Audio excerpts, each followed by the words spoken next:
Must be something that always gets put on the agenda. Hello, can everybody hear me? Yep, can you identify yourself, please? Yes, this is Sean O'Brien from North Point Development calling in. All right, thanks, Sean. Yeah.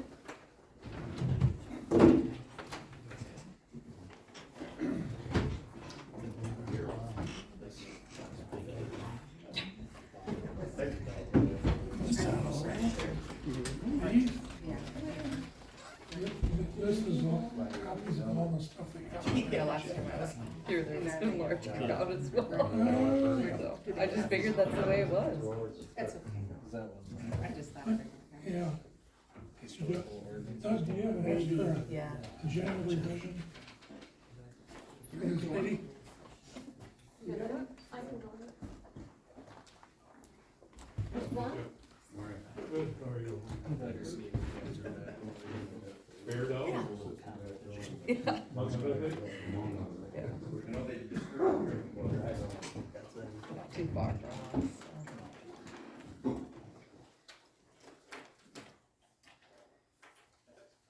Not get enough meetings at the county?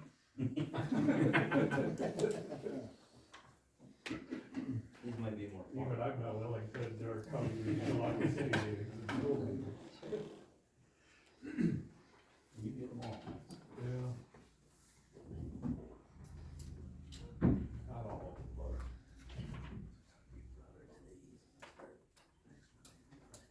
That's why you make the big bucks. That's it. No idea. Actually didn't even know what was happening. Oh, that way, yeah. Well, it needs to be done, that's for sure.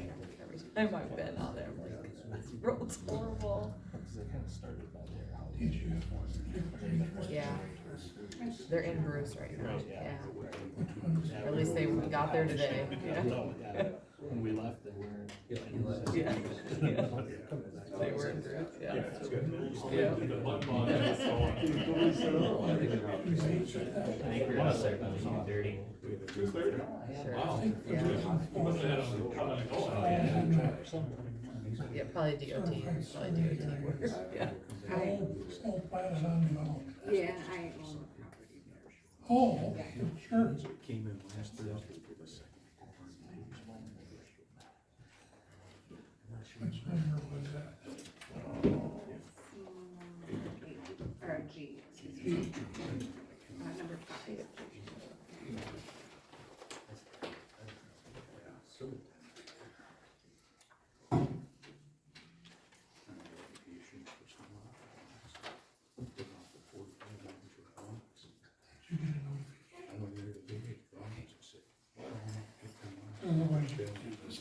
Oh, I couldn't do that. Oh, Nope, SEH is doing that one, Thank you. it's, but our office is right down there, so. It affects my driving work. It's not that bad, it's just kind of going around. Didn't we just talk about this yesterday? Don't drive on it. Yeah, I know, it's people. It's a big project for sure, I think they're doing it all concrete, I think, so. Definitely is expensive, but it needed to be done, so. I used to be the Main Street director in downtown Islip before, I had to work with MSL, so. Yeah, we've been pushing for it for a long time, so. Yeah. Back before there was such thing called it. Oh, that's funny. Yeah, I think they're doing a lot of new things. I think they're doing like downtown Wi-Fi and stuff, so. Oh, nice. Yeah. Should be good for the businesses. Yeah.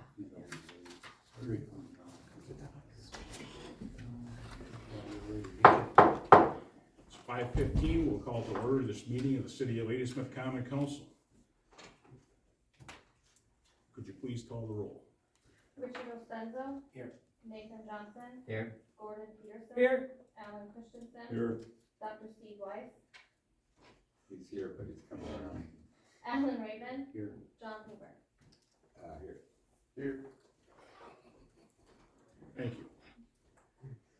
Mr. Peterson, will you lead us in the pledge of allegiance? Pledge allegiance to the flag of the United States of America and to the republic for which it stands, one nation, under God, indivisible, with liberty and justice for all.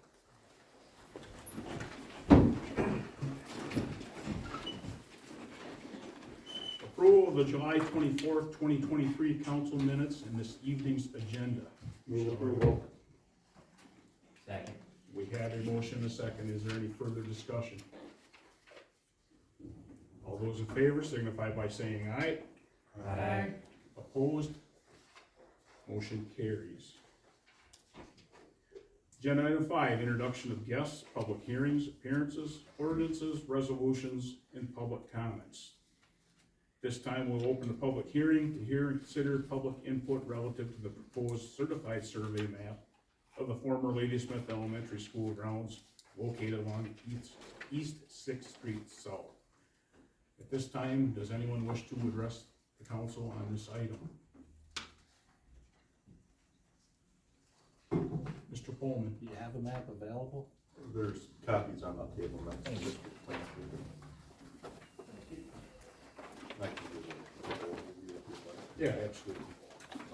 So yeah, this is, kind of one of the last steps to finalize the development or redevelopment of the old elementary school into some much needed workforce housing and kind of revamping the rest of the grounds for various outdoor recreation purposes. The land that the school was on and owned, as you can see from the certified survey map, it shows all the old lots that were part of that, all the old road right-of-ways that were never built on. So this kind of breaks it all into 3 separate lots, and lot 1 is what the developer would be acquiring, subject to a development agreement that will be discussed in closed session tonight. Just cleans everything up and leaves quite a bit of usable land for public recreation. Any comments from the public?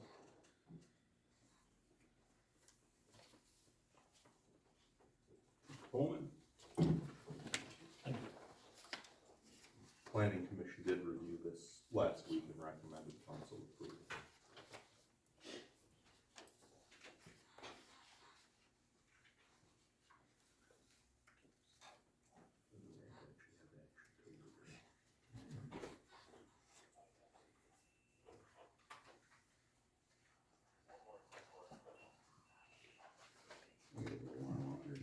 If somebody pops in.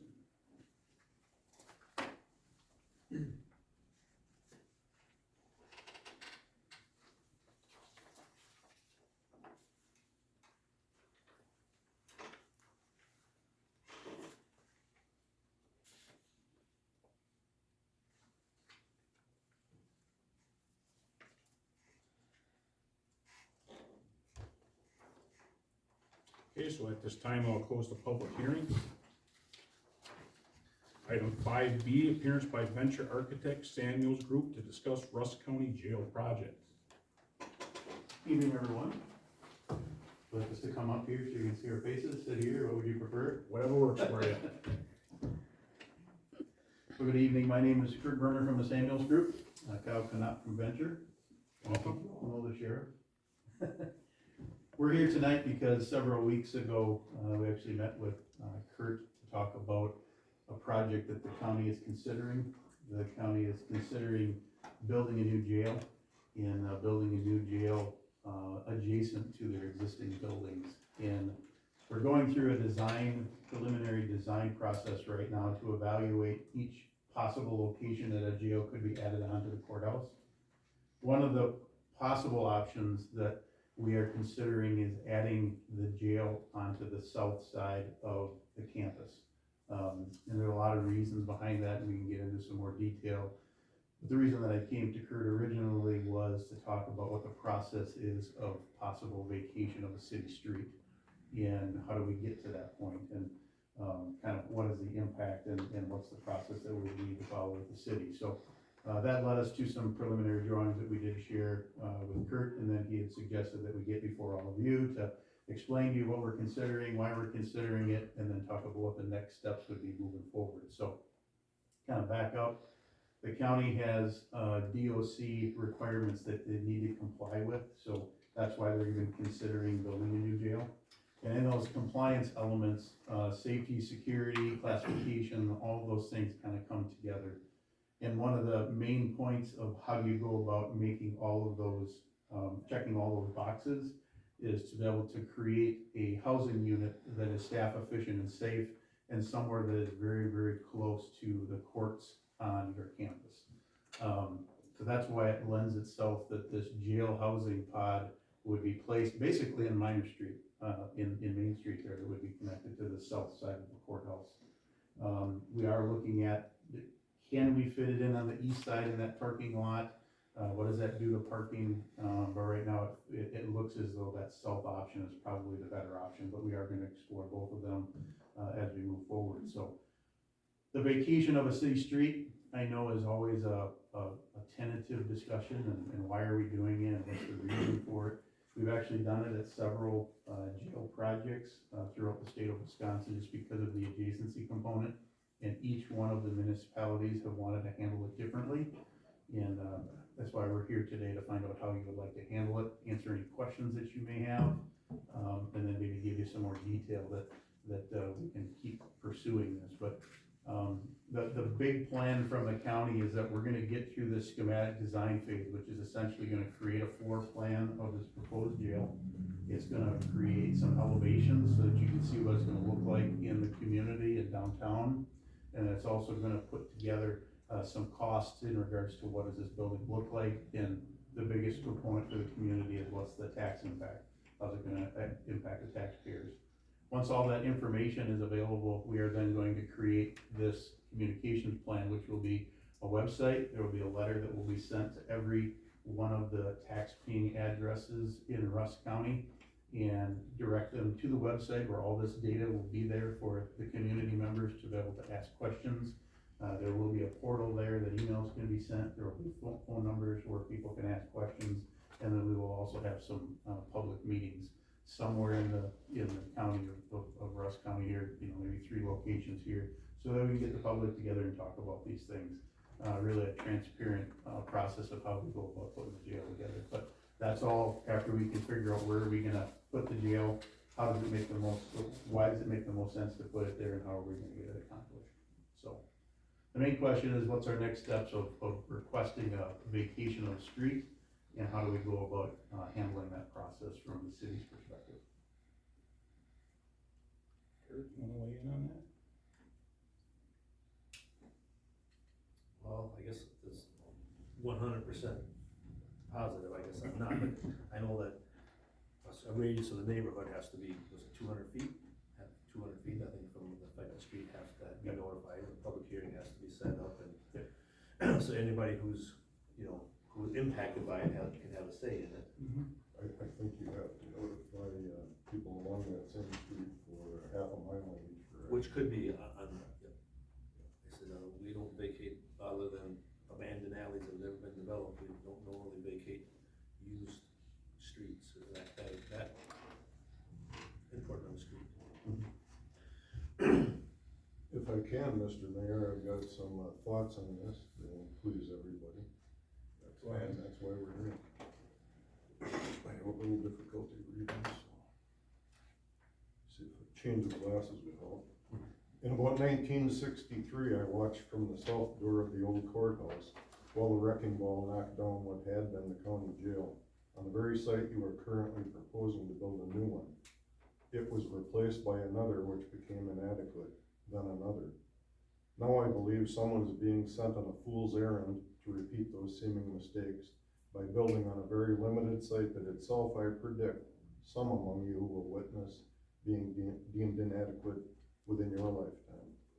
More recently, in 2007, the city agreed to and did then use monies from its tax incremental District Number 9 to reimburse the county for $568,000 in costs, plus or minus, to remove the former Mount Scenario College Fine Arts Center and make related improvements like building West 10th Street South to facilitate an addition to or replacement for the then Russ County Memorial Hospital.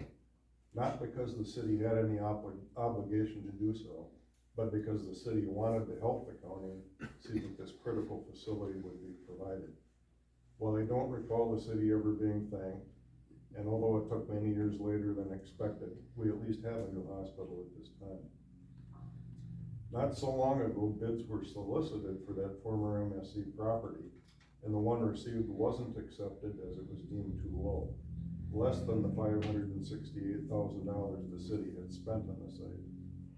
Why isn't the best solution being pursued at this time through construction of a new judicial center on that easily accessible and expandable site that we, the taxpayers, already own? The Russ County Airport isn't located at the government center, nor does it need to be. Neither are the highway department, the animal shelter, library, visitor center, or ambulance service. The point is they don't have to be and should not be when there is inadequate space. Electronic communications allow facilities to be located apart. And please don't build a jail any bigger than needed. Don't you suppose that other counties will catch on and do the same if they think we're profiting off them? There was not adequate support when others wanted to spend $20 million or more of someone else's money to build new workforce housing here for people who wanted to work but can't find a place to live. This was driven in part by fears that having the housing available might attract some non-productive folks. Right now, consideration is being given to using some of that same space to house veterans. Space the state of Wisconsin would buy and maintain. Again, a similar fear is being expressed that some veterans might leave the facility, stay here, and be unproductive.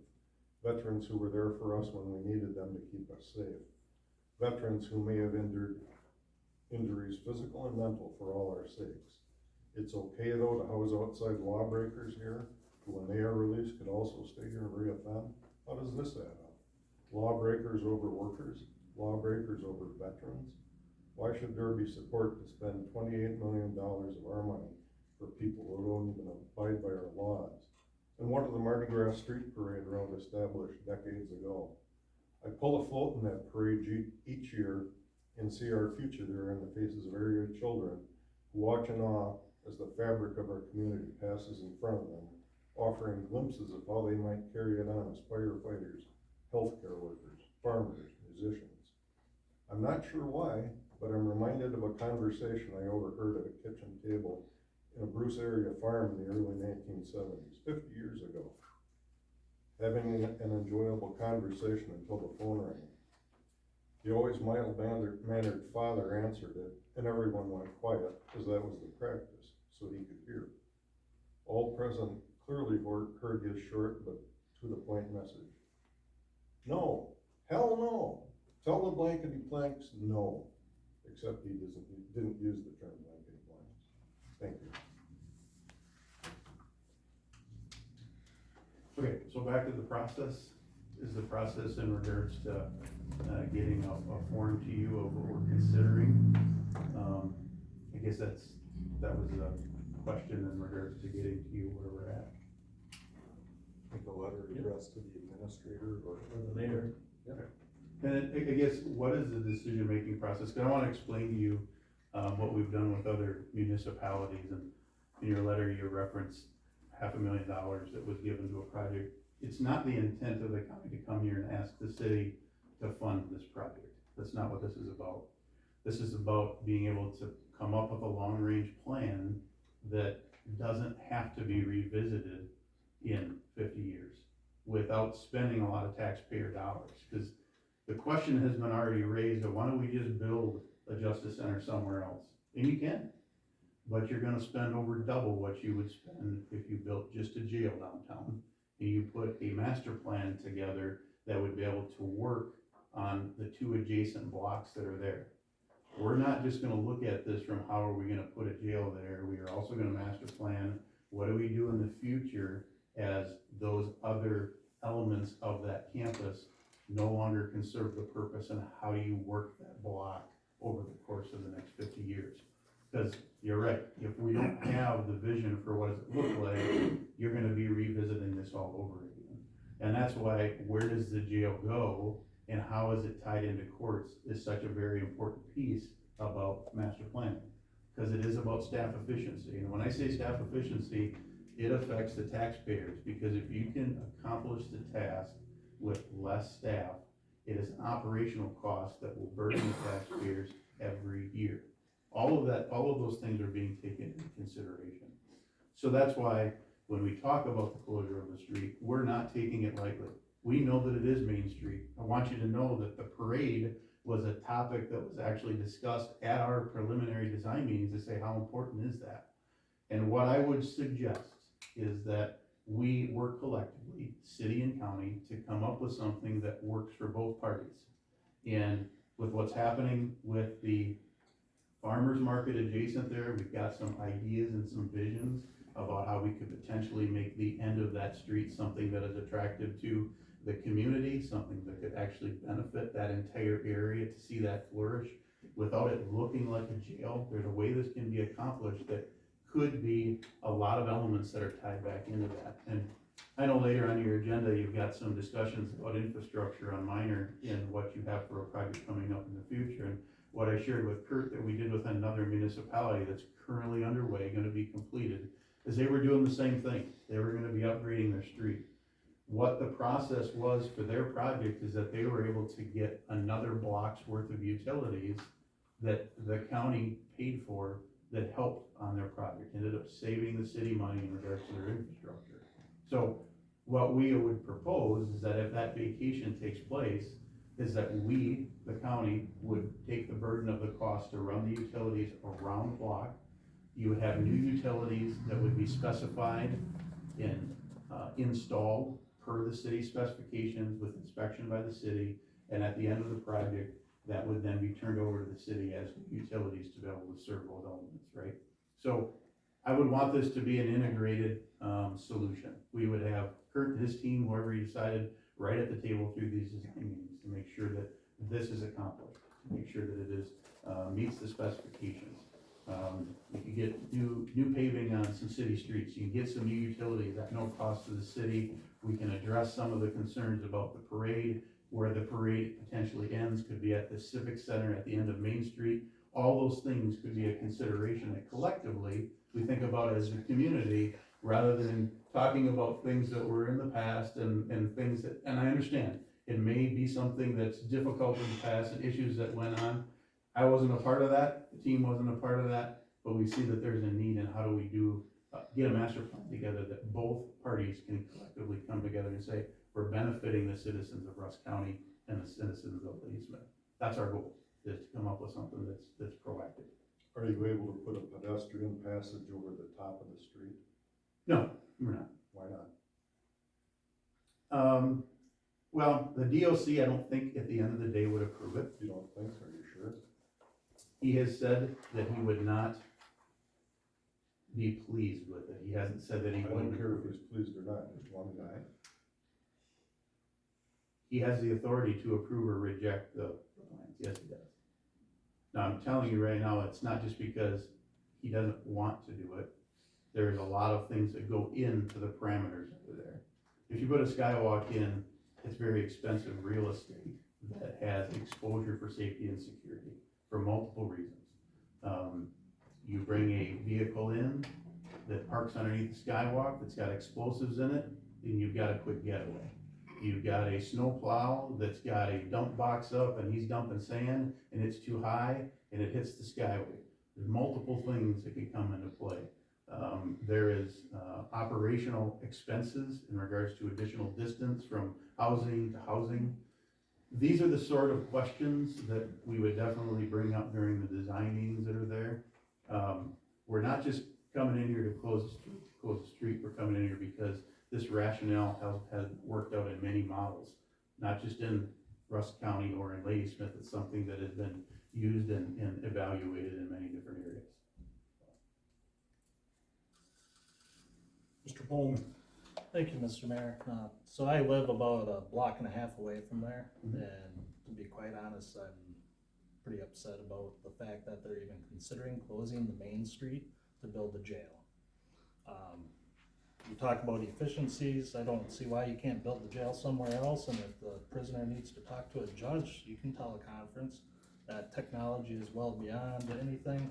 And I don't understand all the logistics, but I would really like to know why you plan on closing the street I live on and affecting many people's lives, not to mention the fact that the elementary school is on that street. It's just, So, and I bring it up now because by the time it comes to public hearing, mines are already set and it's too late. It's already done deal. so technology in regards to a court hearing, inmate still has the legal right to their day in court. Yep. So how does that get accomplished when we're blocks away and now you take that How does it get accomplished now, though? You still have a guy bringing them there, right? right now? Yeah. The jail's on the campus. Right, but you still have a guard taking the inmate to the court, Right, correct? okay, so if we Okay, we can battle all day. I'm just not upset, so- battling, I want you to, I know. I want you to understand the logic of why this is a discussion, right?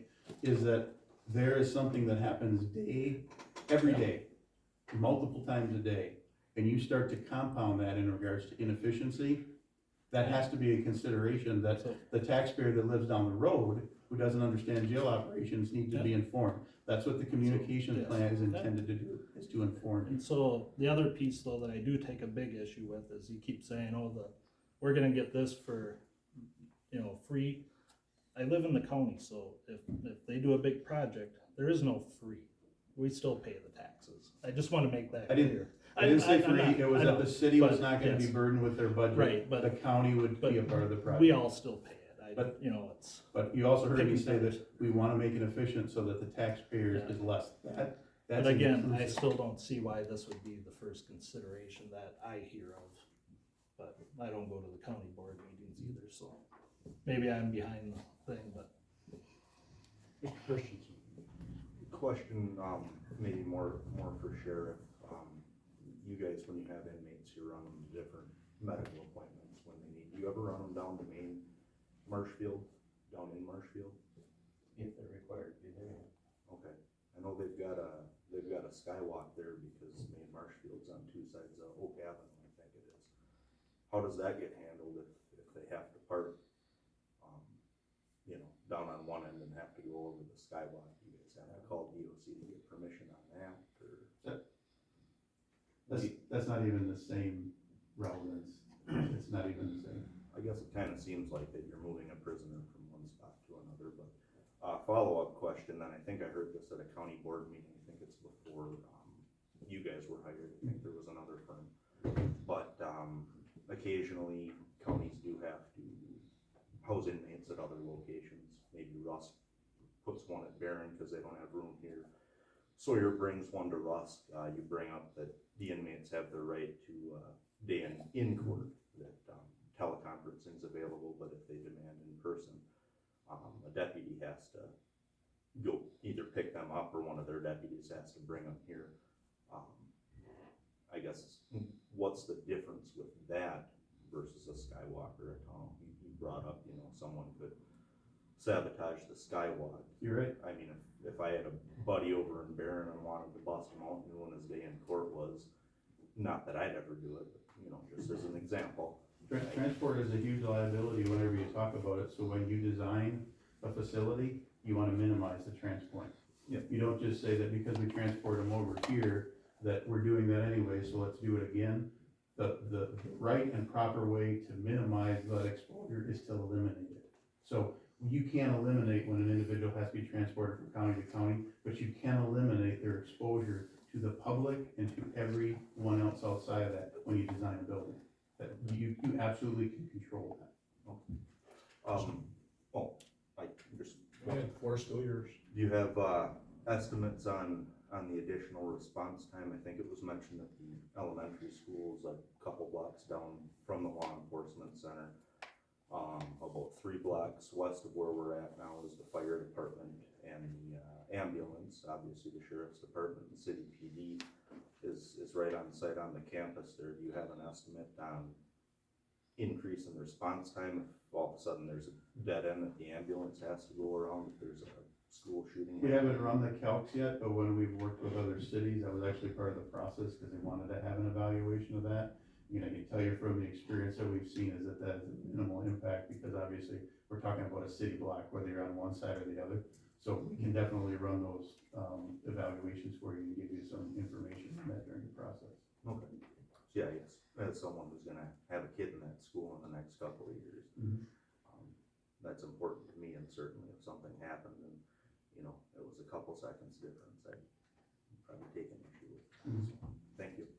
Mr. Kenyon, to answer the question, I guess the first thing we would need would be a formal request. May I talk for a minute? I don't think I can talk for a minute.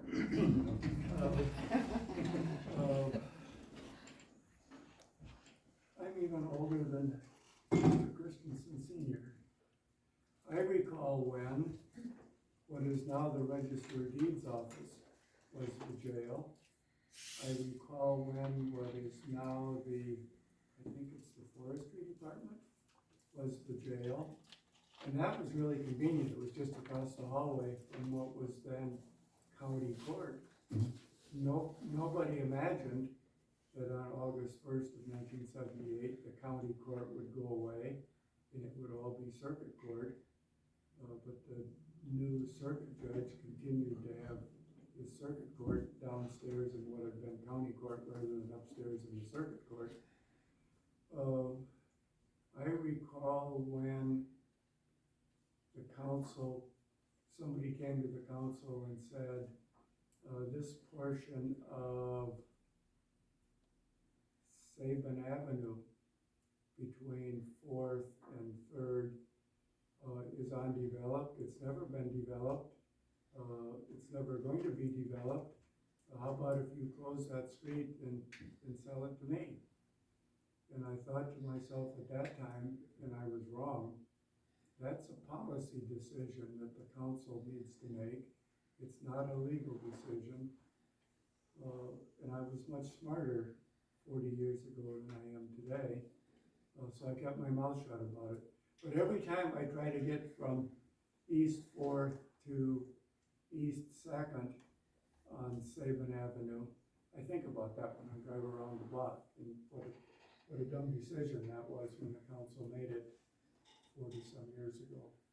There are some things that I think the council would like to see, and I know you're working on them anyway. Other alternatives to the south side of the courthouse.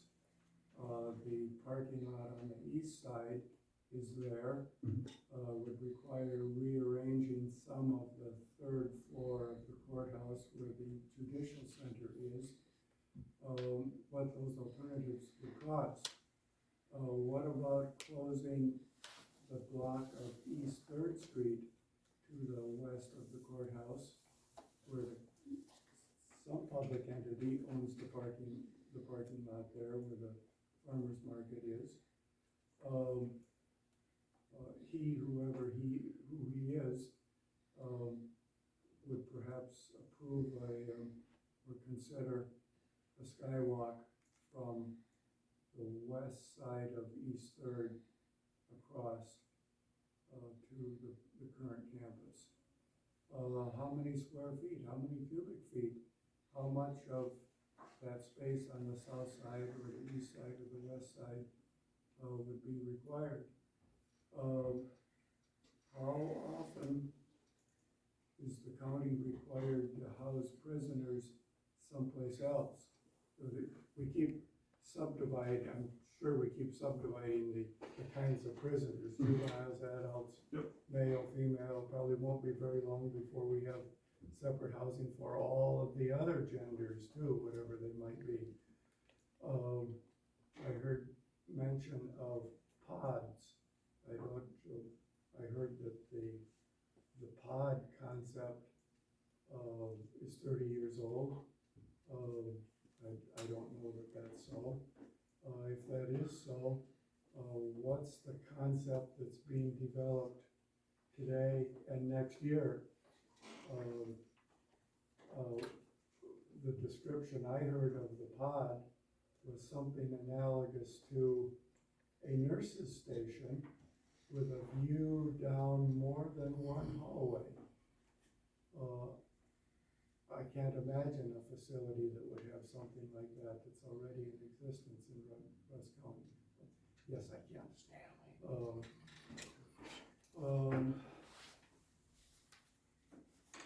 Number of prisoners, how many different varieties we have is something that the city would like to know. I think the council would like to see some kind of conceptual drawings of what the county has in mind.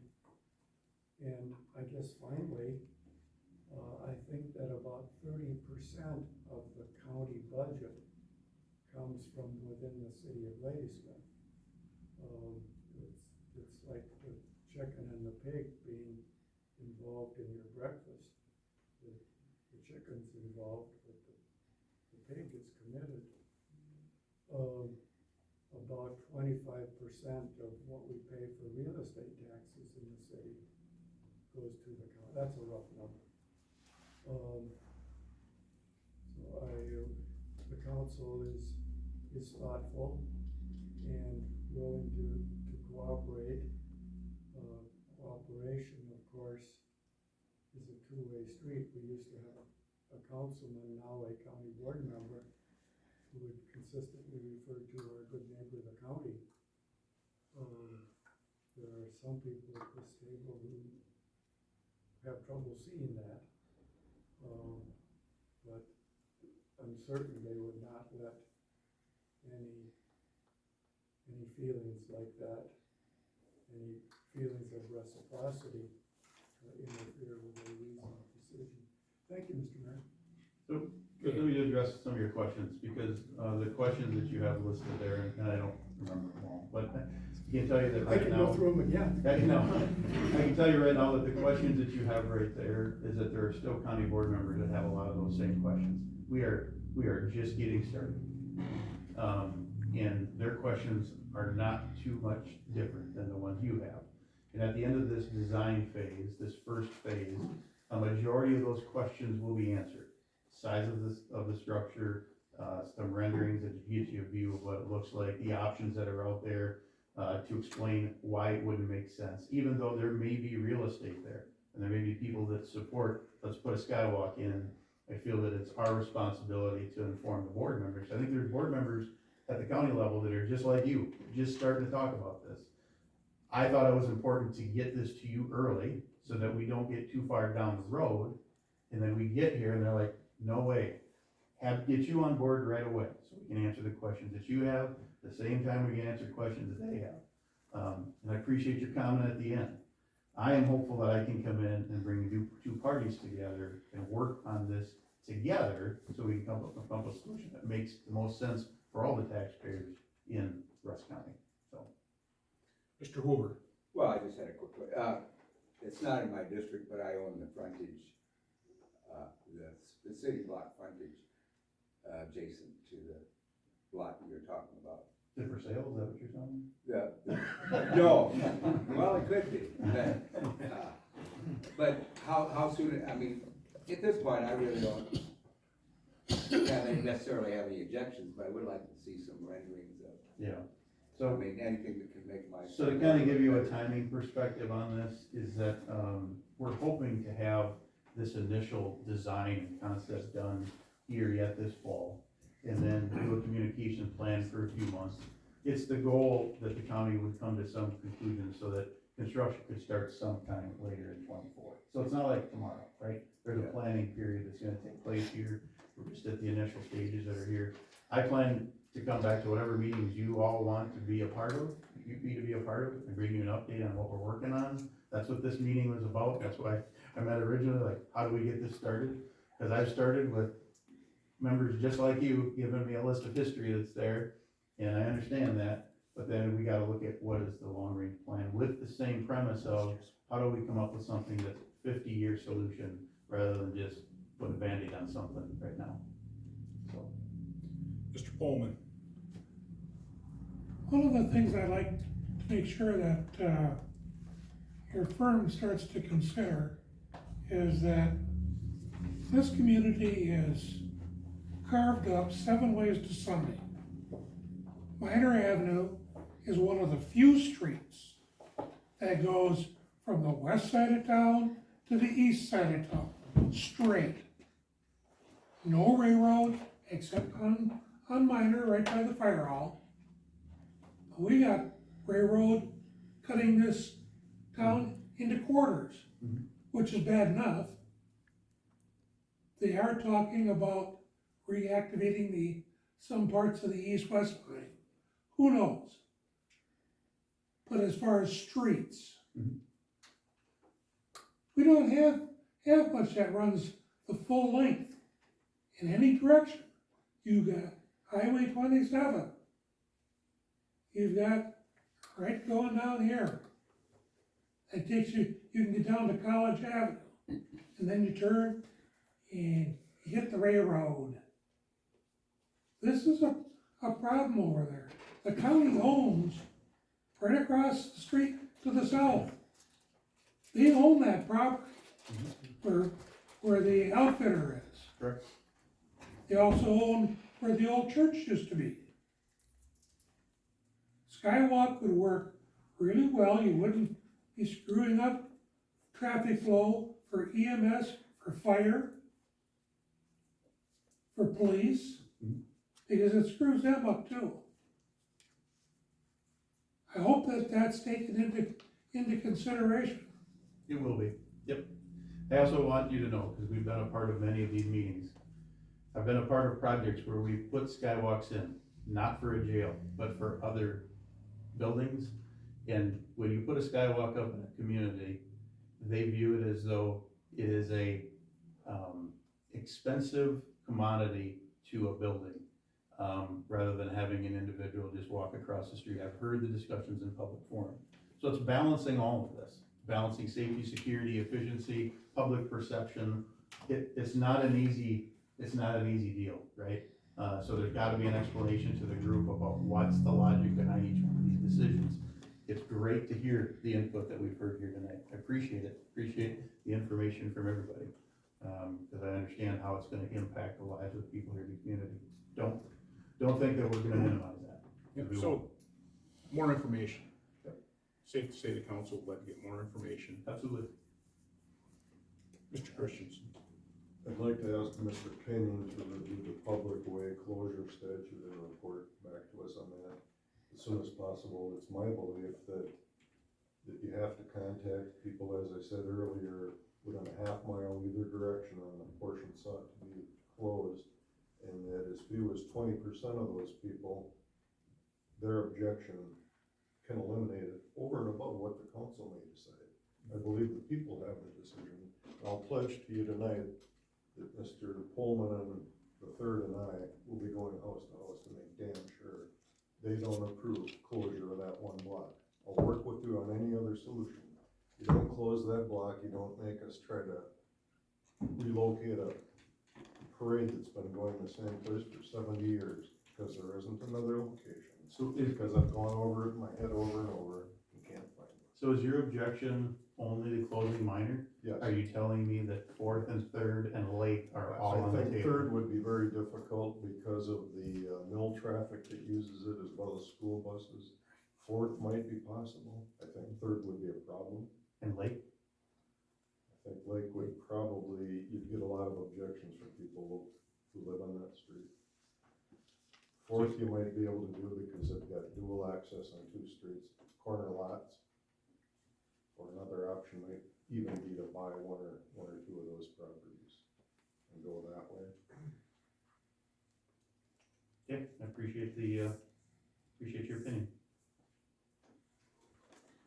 Just a general question. You had mentioned having a website and kind of a public campaign about it. This isn't a referendum though, correct? No. This is, so it would just be public education and then the board. Yeah, so to give you a little history on that, we've been a part of projects, we do work throughout the states in the Midwest, and Wisconsin doesn't require a public referendum for this process.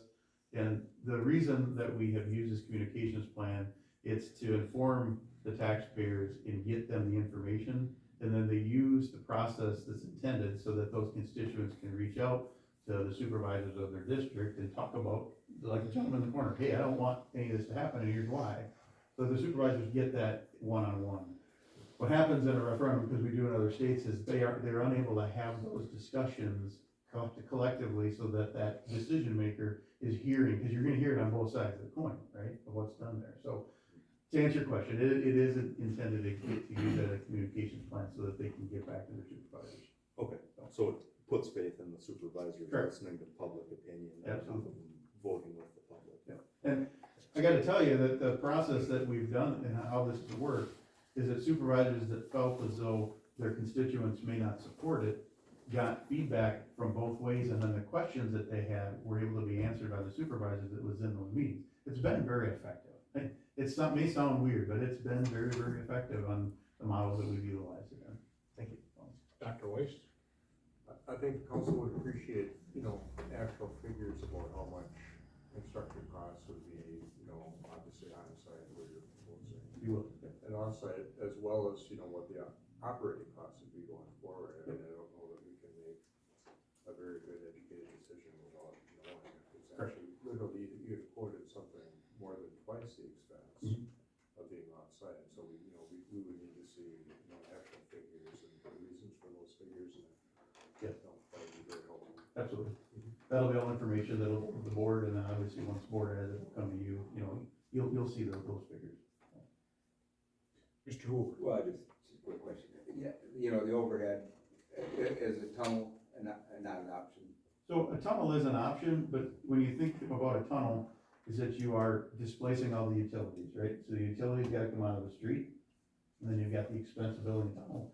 And tunnels are an absolute nightmare to maintain in regards to, the life of it. So when you talk about a 50-year solution, anything that is a tunnel, and you've got all those mechanical elements in there, it really becomes something that isn't cost effective over the life of the building. So we have explored that. Again, it's one of those things that is an additional expense rather than bringing the building right next to the existing building. So.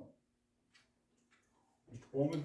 I was just curious, what's the percentage of out-of-county prisoners held in the jail on any given time? And currently, right now, there's none. Currently none, but historical, And- do you have any idea? And I want you to understand the design parameters that we're looking at with this design is to size it for housing Rusk County inmates.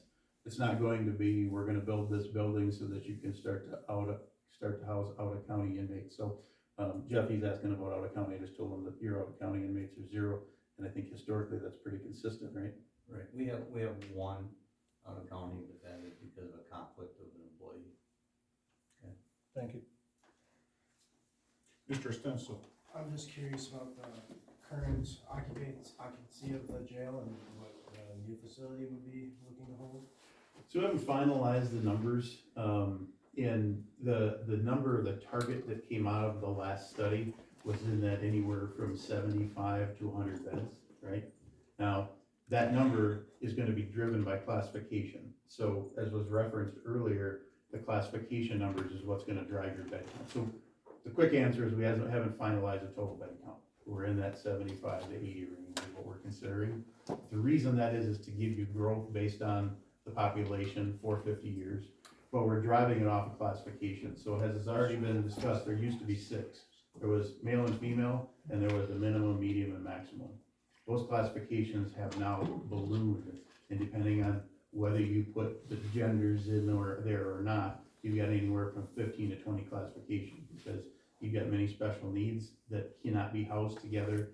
And what that means is that they have to have different areas where you can house them, so that the liability that's associated with having them commingled, and that's what you're getting dinged on in your jail right now, you cannot properly classify. It's not a Rusk County thing, that the only county that you're dealing with, it's throughout the state, right? So in 2014, the DOC code changed that required this classification process. A lot of the jails that are dealing with this were built prior to that. So the pod design that was referenced earlier is essentially a circular design that does have a pod control that's in the center, and you will have windows into each one of those cell blocks that gives you visual on what's happening there. So you do have cameras, but you do have sight lines for the operation of that jail. That's the model that we are proposing here, to be able to give you the longest foreseeable master plan components, so you're not having to revisit those things. So that's my long-winded way of answering that we're probably somewhere to 75 to 85 beds. but we're letting the classification kind of drive that, so that you don't minimize, or don't get yourself hamstrung by not having enough classification. What is the current bed capacity? 52. Isn't the whole trend, away from, not incarcerating people? So, Why are we necessarily assuming that we're gonna have to have a growth in the number of beds? So- I understand the classification issue. yeah, so But I mean, I've heard, I guess, a rumor that, the county wants to get rid of the drug court and, which would, I think, potentially cause more problems with needing people to, be incarcerated. But most of us that are kind of interested in that issue are interested in not incarcerating people for offenses and doing things without having to put people in jail. So does that factor into the long-term plans from 10 or 20 oh yeah, there's years? definitely plans for electronic monitoring that's in the plan, but you also. We're the most incarcerated society in the Western world, and I think that to come up with a plan that says that we're gonna need more beds because we're gonna incarcerate more people, when nobody really wants that to happen. So I guess I have questions about that. Yeah, and I guess that's something that we can probably get into that detail when we get into the design. Cause that conversation goes two ways, in regards to the approach to that. And our goal is to be able to get that middle of the road, so we're not grossly increasing the bed count, right? But we're also not reducing the bed count. That would 60%, that would make I think sense, you right? can make arguments that you're gonna have less need for beds in the future if things are done. You can make the argument, but the data doesn't support that. So we use trends that we All depends utilize. on approaches, what they decide to do. Understand. Any other questions from the council? Who's on your ad hoc committee for, and how often do they meet? Is it pretty regular? Or? There are 5 county board members on the ad hoc committee that have met with Kurt and Kyle and Corey and Brad, DOC one. Just a comment on that, when you're talking about skyways and tunnels, it's my understanding that the DOC will not allow skyways and tunnels. So you're beating a dead horse if you're thinking that's gonna solve the problem. It's my understanding that the DOC will not allow skyways and tunnels. We meet, we're supposed to meet like every 2 months, I think, for an update from you folks. We met just last week. We have another meeting scheduled, I believe, for September 6th. Sure. So that's not 2 months.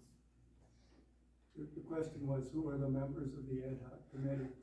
I suppose you are. I am Tom Kudo, Phil Schneider,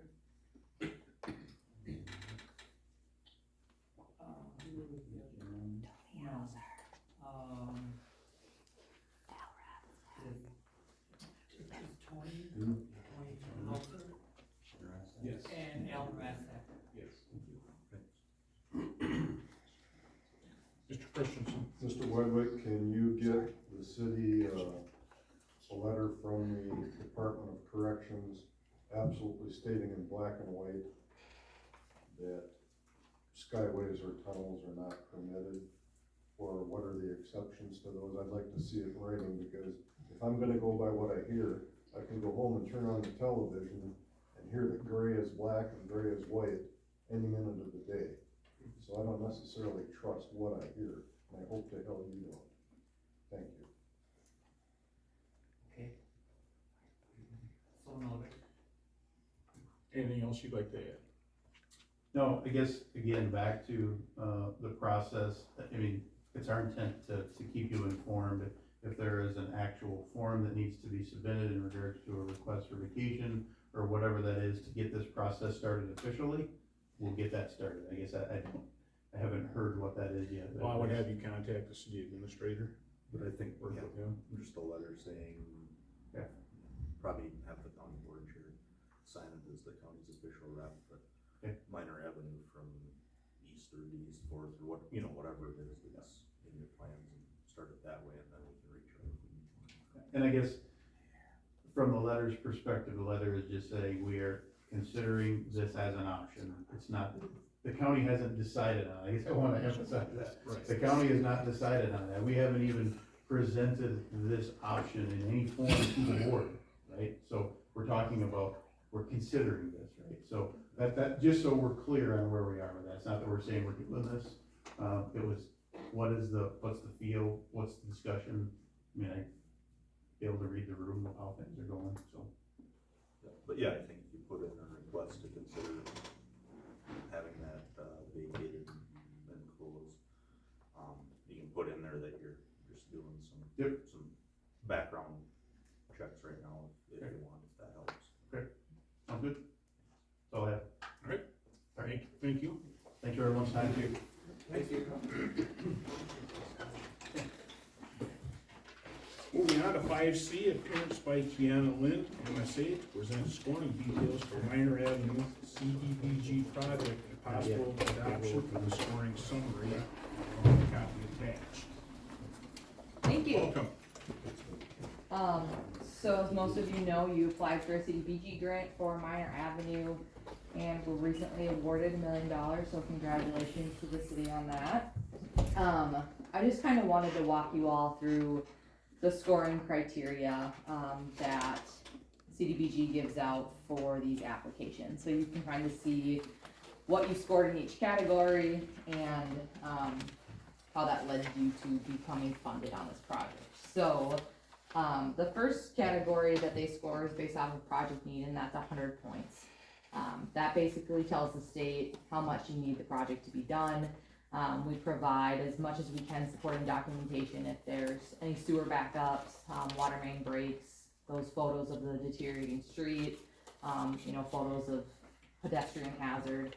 Essentially, the gist of that category is doom and gloom to show the state that this project needs to be done and we need you to fund it. So you scored 50 out of 100 points in that. That's a decent score. The state doesn't really give out hundreds or 90s, and they don't necessarily tell us how they score that category. Sometimes we think they put all the infrastructure street projects in one category and score and wastewater in the other, but every year they come out, we look at all the ones that our firms applied for, and we're just like, we don't know how they came up with it. I think they think the ones that they really want to fund, and they say let's give them these points so they can fund it. But anyways, you scored 50 out of 100 in that category. Your community distress score, that is a score that we have no control over. That's made up of your MHI, of your per capita property value, and of your tax rate. That score doesn't necessarily fluctuate a ton year to year. Sometimes we see communities jump maybe 1 or 2 points up or down, but the city of Ladysmith has been at a pretty consistent 58, which is very high, and that's out of 70 points. So that score means a lot with where you're coming in with other applicants. Some applicants are coming in at a 20, and you're already many points ahead of them in the game of applying. So that was good in that category. Financial need, that was out of 30 points. And then when you have water and sewer on a project, they take your general obligation debt and your water and sewer, and they have a certain scoring based off of that. So basically, whatever amount of general obligation debt you have compared to what your debt capacity is, there's a chart that they change every year essentially, but it shows like how much percentage of where you're at, and that's where you score. Of like, essentially the more debt you have taken out, the higher you're going to score, shows the higher need for funding. And the same thing goes for water and sewer. So you scored 10 out of GO and 16 points out of water sewer, and the average of those two is 13 points out of that category. Planning, you scored 8 points out of that one. That one just shows that you have a plan in place to make the project happen, which you did. You had a plan in place there to make the project happen. And then project readiness, this was the scoring category that they replaced this year with the plans and specifications. So you never had to have plans and specifications 100% completed in the past. That was something that you did after you found out that you were funded. Now they're scoring you 30 points out of if you have provided those as completed and biddable. So 30 points out of that, and you did get 30 out of 30 there, and then the environmental review is also something that you would have done once you found out that you got funded. You would move forward with an environmental review before construction started. In this case, they made it happen before the application, so you're one step ahead in that sense. So totaling 169 points, and they just tell us that that's a sufficient score for award.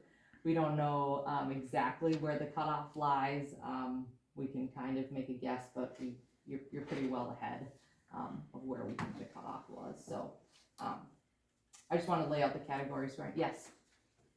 2 questions. Yep. Up in the upper half of the page, you have listed the LMI percentage for Ladysmith at 65.12%. Is that accurate so far, you know? Yeah, so this is the state's scoring page. That's accurate as much as we know. So what that tells us is that roughly 2/3 of the population of Ladysmith is lower moderate income. Correct. I only ask because in some of the situations that I referred to in my earlier comments, there are people that have gone on record in Rusk County not wanting low and moderate income people here, when most of us are. Yeah, I find that it's amusing, but it's also very problematic, very troubling. If we get this award, which we're all assuming we are, will we be required to do a new fair housing ordinance? You might have one in place. It depends on what the statute refers to. I believe that when you're doing your grant agreement, I don't remember it exactly, it's 106 point something, but it used to refer to a different statute. So if it wasn't updated, you may have to adopt a new one, but. Yeah, the reason I ask, and I think in the past, we've had one since 1977. Sure. But we've had to update it several times. Sure. And I believe the people sitting at this table, in all honesty, would adopt that with no issue. Sure.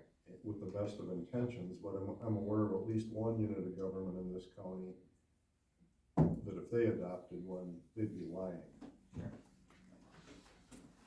Yeah, you may have to possibly adopt one during your grant agreement process, but, and referring to the LMI too, that is something that, is supposed to change this coming August.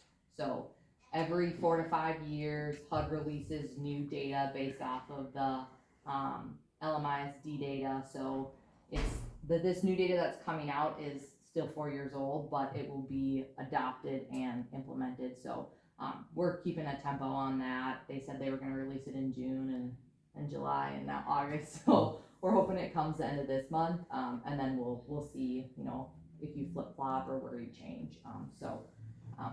That'll depend on, you know, you don't want to go below 51%, but yeah. So, any questions on the scoring? Council have any questions? I think they're good. Awesome.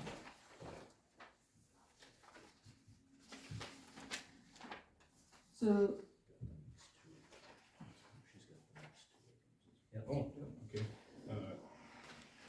Is there a motion need for the adoption? She was gonna present the agreement first, and then we've got possible action after that. All right, so on to 5D. thanks. So this is the professional service agreement for administration of the CDBG grant. So essentially this will walk you through making sure you get all your pre-agreement documents in and submitted to the state. And you'll get your grant agreement from the state, and from there starts your grant agreement timetable, which essentially is roughly a 2-year process that walks you through, you know, reporting, getting going on construction, monitoring the wages, which that isn't included in this contract. That was included in your DNR contract, monitoring the wages, because you have to do it whether you're doing DNR or CDBG. Any federal funding requires that monitoring. So once you do get your grant agreement, you'll see all the things that it lists out, but there's essentially semi-annual reporting, a pile of paperwork I could take you through, but that's essentially what this agreement contains. So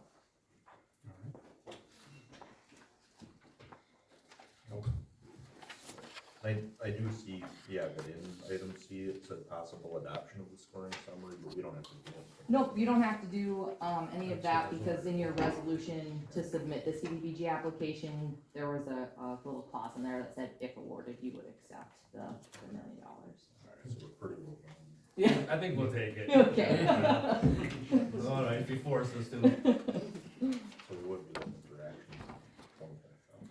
Yeah. So item E, review and possible approval of the MSA professional services agreement in the amount of $25,000 for administration of the 2023 CDBG Minor Avenue project. Mr. Christian. I'll make a motion to approve that.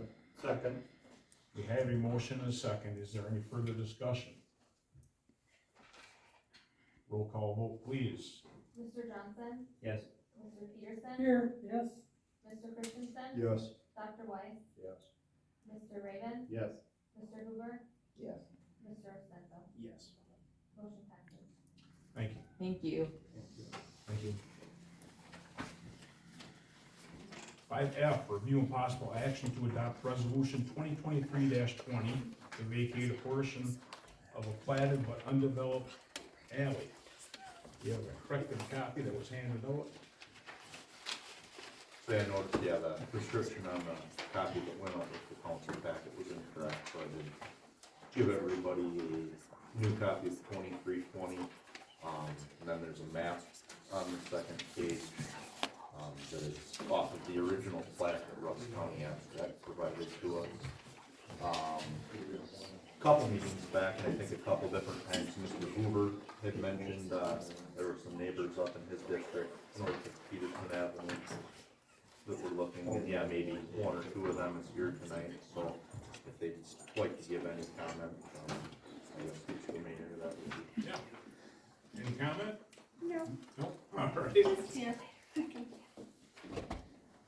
So basically just the shaded portion of the alley, north of what's identified on, that original plat as C Street.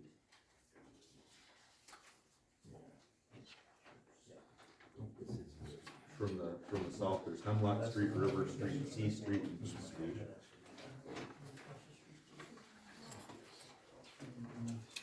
And all this is mowed yard and wooded area right now. Anyway, the actual alley stops before that.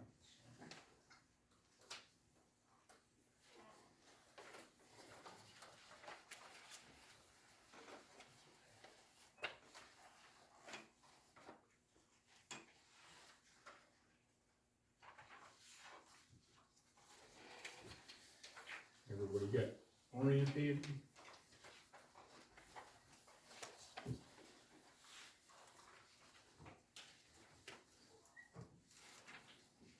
So this is between Peterson and Roswell? Is that what we're talking about? Yeah. It goes way back in the, all the way to the river, basically, it used to be. It dead ends.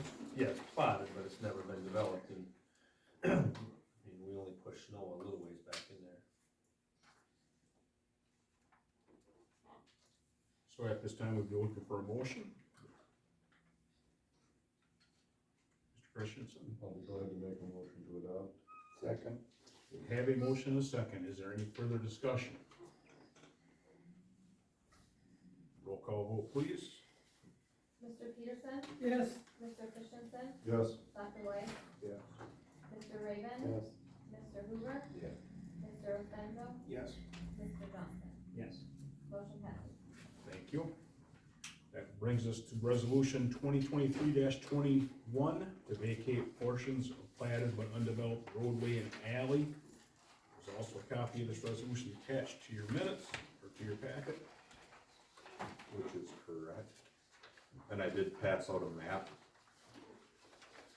that everybody should have.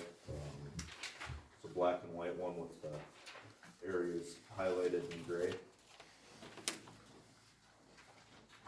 Labeled Excel, or Excel and architects and engineers down in the bottom right hand corner.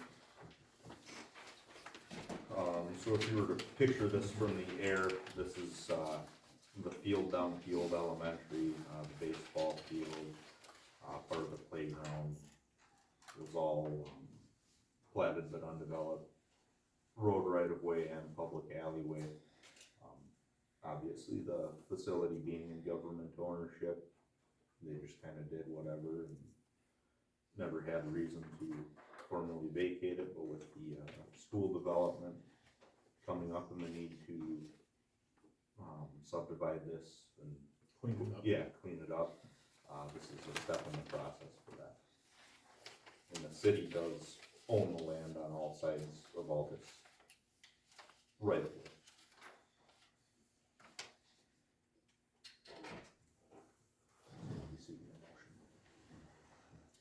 Mr. Christensen. I'll be glad again to offer a motion to adopt this resolution. Second. We have a motion and a second. Is there any further discussion? Roll call vote, please. Mr. Christensen. Yes. Dr. Weiss. Yes. Mr. Raven. Yes. Mr. Hoover. Yes. Mr. Senzo. Yes. Mr. Johnson. Yes. Mr. Peterson. Yes. Motion passes. Thank you. Review and possible action to adopt resolution 2023-2022 certified survey map for the city of Ladysmith. You have a copy of that attached as well. This was approved by community development, correct? Planning. Or planning. We have a public hearing here a little bit. Any other questions on this from anyone?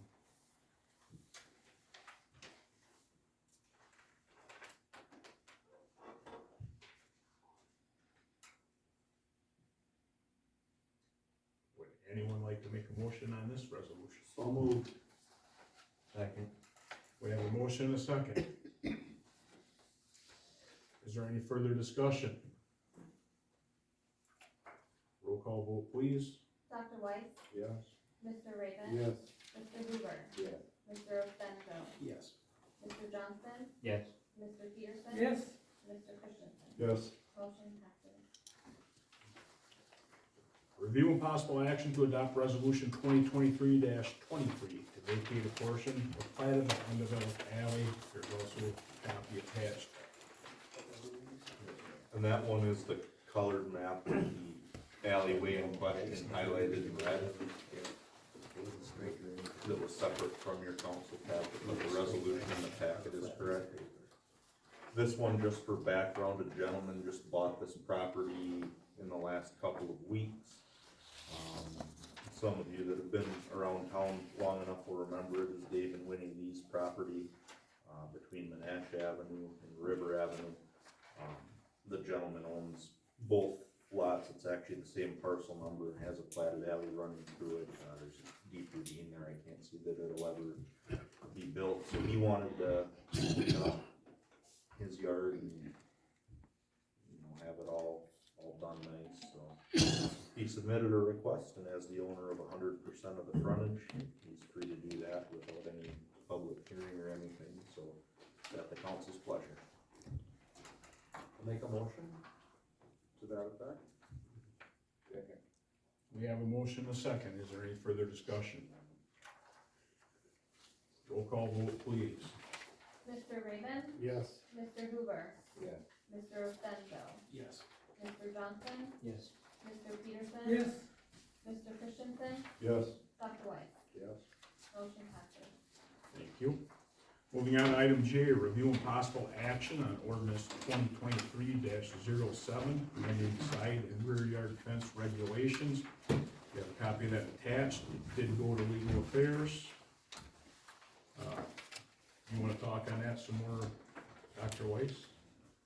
Right, so,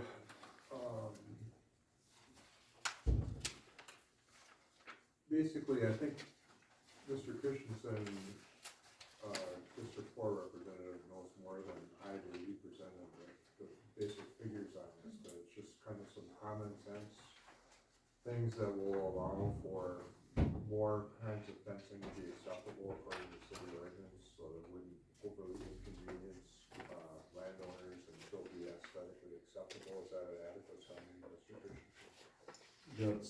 That's a start. I'll give a little more. I know that, I'm always amazed when I see aerial photography or video of, yards in places like Florida and California. And, I'm always amazed by how many fences there are. It seems like everyone in those places, or at least the photos I see, has them, along with pools on the property.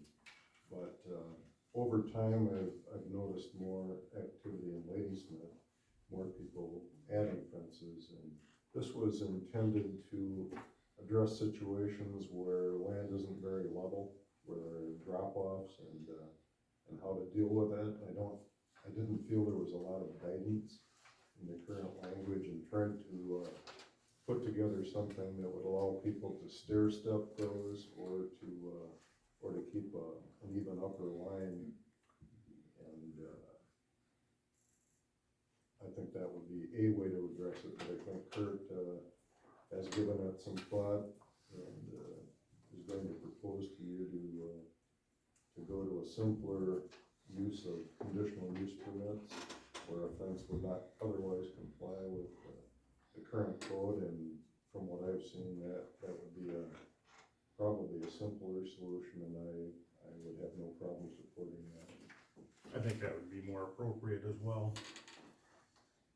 I know at that Legal Affairs Committee meeting, I had asked that, the building inspector and the chief of police weigh in. Chief's not here, but you're here, so what is yours? The term that fences make good neighbors is just not accurate. In the years that I've did this, two neighbors can get along fine until one of them puts up a fence and then the other one gets offended. We specifically rewrote our fence ordinance as time goes by. It's probably been 10, 15 years ago over a big argument between two neighbors when one neighbor put up a 6-foot fence and the other neighbor didn't like it, and there was a big hassle with the council, so the whole fence ordinance was rewritten at that time to make it hard for me to interpret and use on a case-by-case basis, and so I would prefer to have more eyes on it and more thoughts on it than just myself and making decisions on it personally, because it just causes bad blood in the neighborhood. And I think that right or wrong, it's a community and everyone needs to get along, and I think that the adjoining neighbor should have a say in what no different than the parade route like we just talked about so much today. I mean, one neighbor might sit on their back deck and look across the 2 yards over and watch the neighborhood kids play on their play equipment, and they really enjoy that, and they have this nice view, and then the next neighbor comes up and puts up a big huge fence and cuts that all off. I mean, I don't know where rights get stepped on and where rights don't get stepped on, but I just think that more people should be involved than me in this decision-making process. I think that the neighbor should have a say, and that each case can be handled on a case-by-case basis.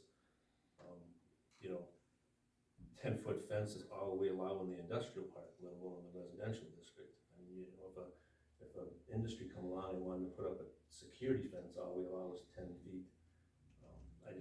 That's just me.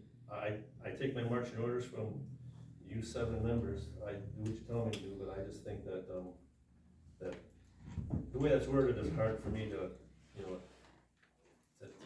interpret and understand, and I just think that more people, in my opinion, more people involved the better. If it goes to a conditional use permit, which we do with lots of things that are on a case-by-case basis, when it's not like a set-in-stone thing, and then all the options are looked at, and more people weigh in on it to make a decision. That's what I think. But Dr. Weiss? Your points are very well taken. It wasn't really part of the discussion of legal affairs. The discussion of legal affairs was like, someone's going to put up a fence, and is it, fences that are there, are they going to be, according to the previous city ordinance, are they going to be ruled non-compliant? And we're trying to increase the chances for compliance. well, so go ahead now. Yep.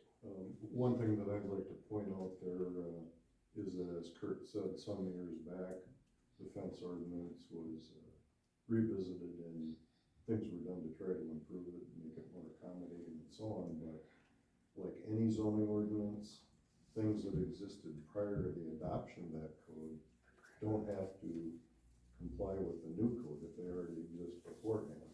And we have all kinds of examples around the community of fences and other structures that do not comply. But that creates confusion for people that see things that don't comply. Well, why can this guy do it and I can't? So.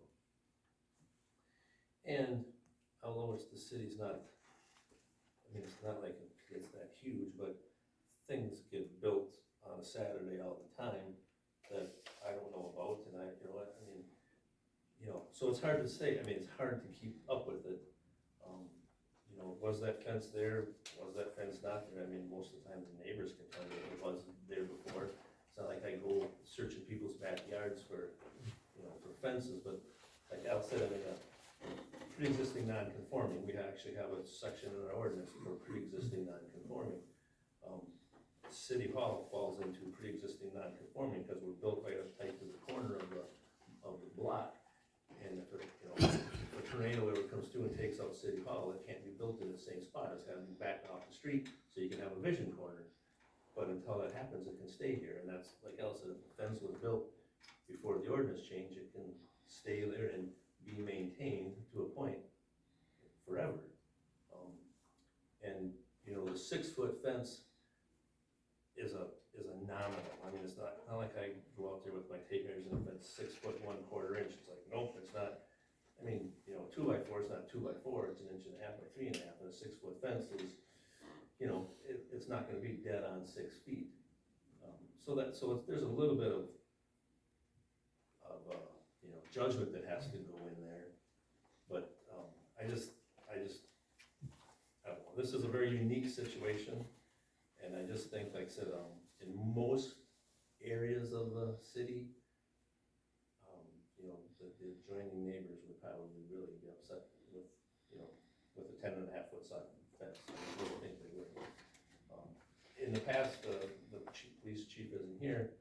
In the past, the arguments that we heard, they don't, 6-foot solid fences aren't allowed in the front yard because they want to see what's happening in that front yard. If they have to respond to an incident, they don't want another layer that they have to go through besides the front door.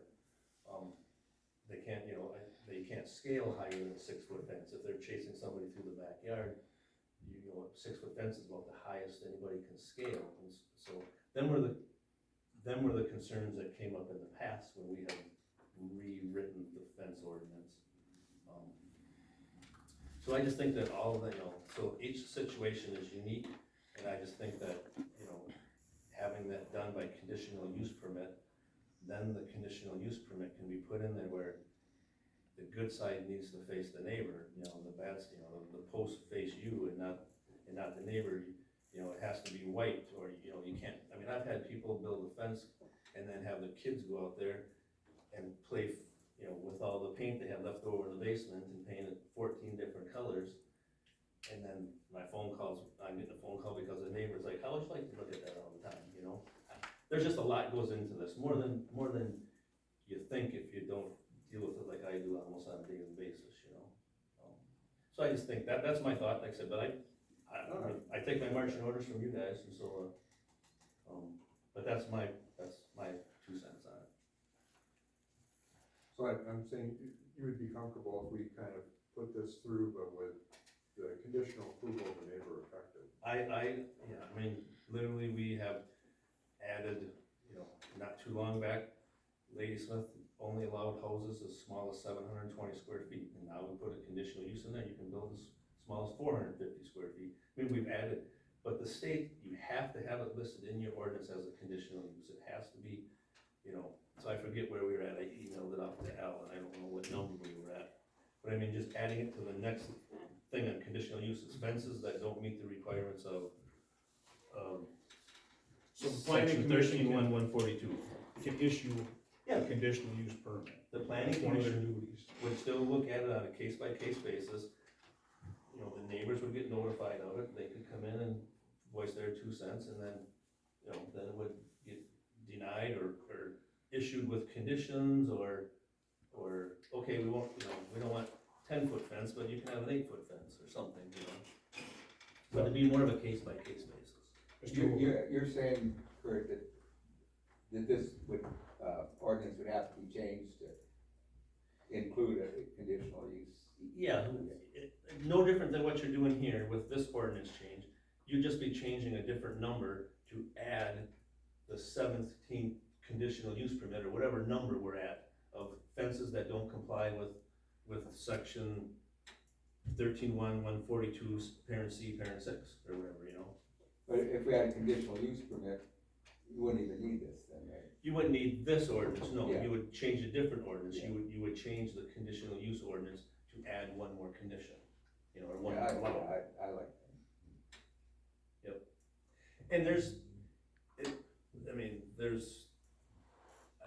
in the last month, 2 fences have came up that have exceeded the ordinances, and both of, they were both given cease and desist orders, but then we're waiting for this process to play out, so to see how it goes. Anyway, so they're not like, we're not gonna show up and tear down the fence or nothing until we get this. Mr. Administrator. So would it make some sense to revise 2023-07 ahead of the next meeting and change it to add that? Yep. The conditional use 17 or 18. Whatever number we're at, that's. Okay. It's probably laying on your desk, I could go around and do them. I didn't make a copy of it, I know I just pasted it and added it there and sent it off to you as a proposal, but it'd have to go on the next council agenda anyway. And then in the meantime, the fences that are of concern or of question, like I said, it's not like we're gonna show up and have a fence tear down party, I mean, we're gonna wait and see how it plays out, so. All right. So is that the consensus of the council? For now. So we'll take no action at this time.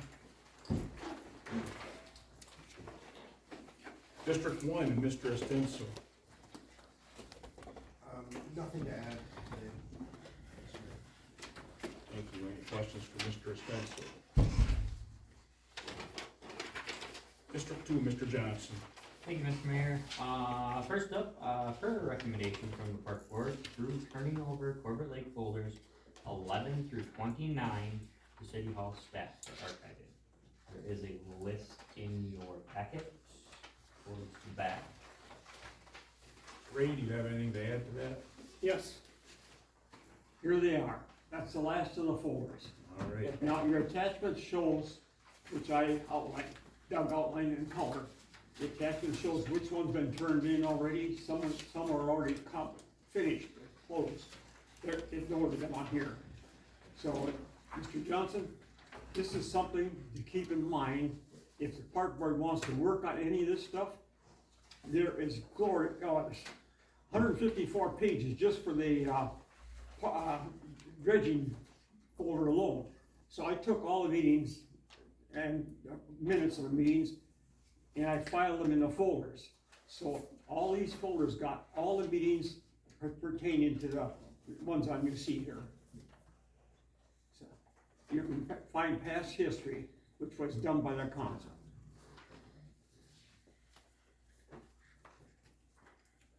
Mr. Christensen. I'll make a motion to approve, turning over the Corbett Lake folders 11 through 29 to City Hall staff for archiving.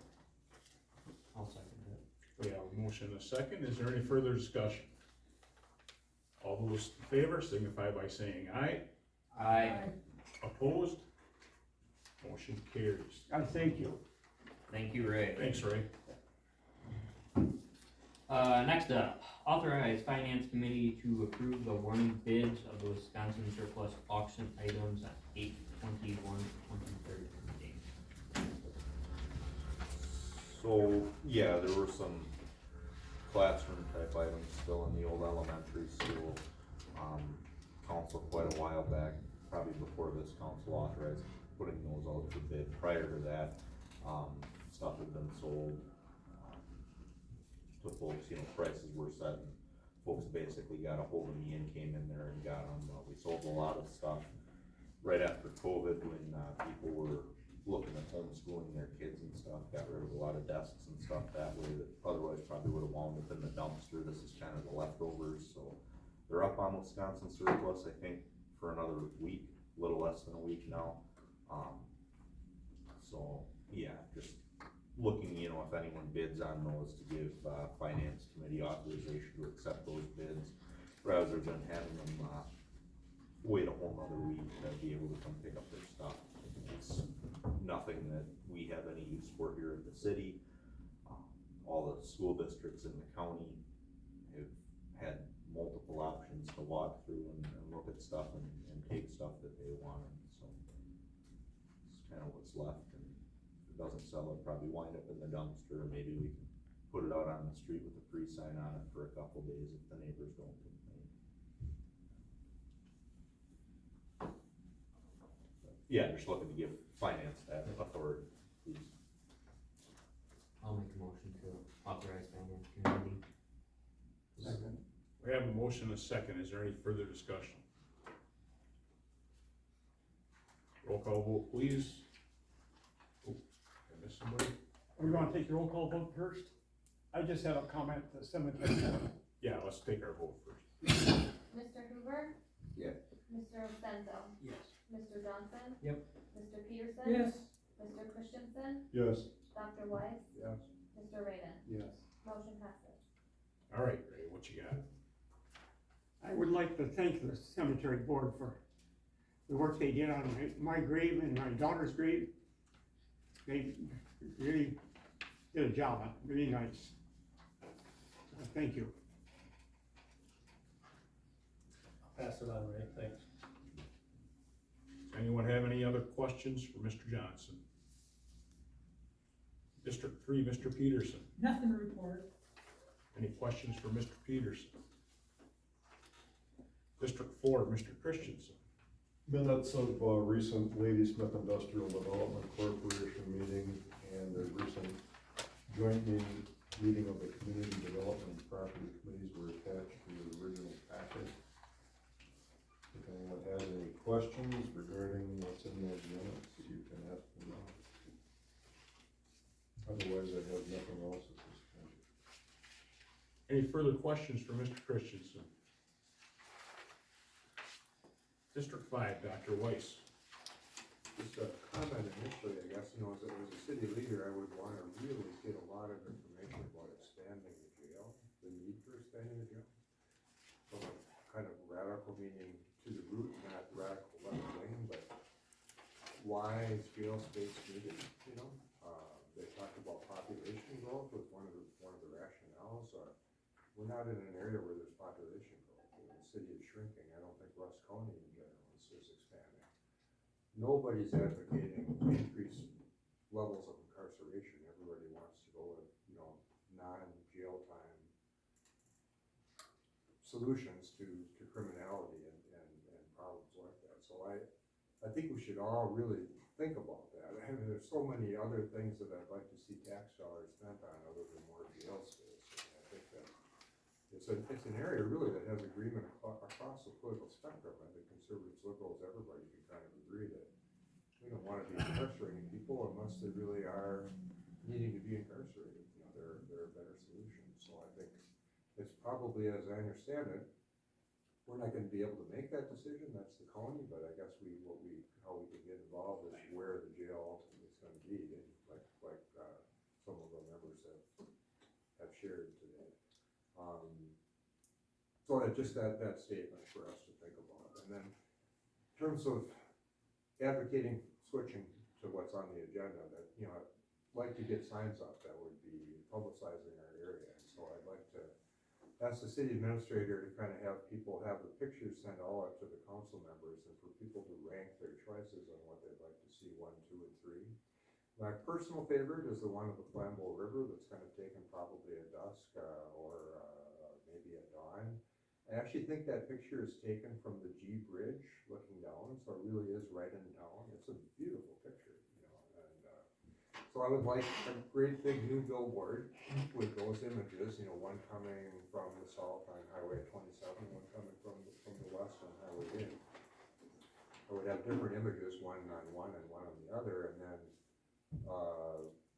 superimposed within that would be, you know, come to play, then plan to stay, and with an exclamation mark, and have that be there. here. That's my vision for this, if people agree. So I'd like to move towards selecting which images we would want, and then hopefully we move forward to actually getting something up by the end of the calendar year. That would be what I'd like to see. Mr. Pullman. Sorry, Mr. Christensen. The come to play, plan to stay, my suggestion is, if that's gonna be your motto, get a trademark. Trademark that. Otherwise, you're gonna find it everywhere. And I think it's a great thing. It hits it right on the head. I don't think it costs that much to trademark it. It's no different than, I fallen and I can't get up. You know, nobody else can use it without permission. Except for It's Taco Tuesday. like our city model. Thank you, Mr. Pullman. Mr. Christensen. I just wanted to add that, a number of signs that are around the city, including the four we're discussing, were ones that I processed at one time, and it's an amazingly cumbersome process that the Department of Transportation lays out.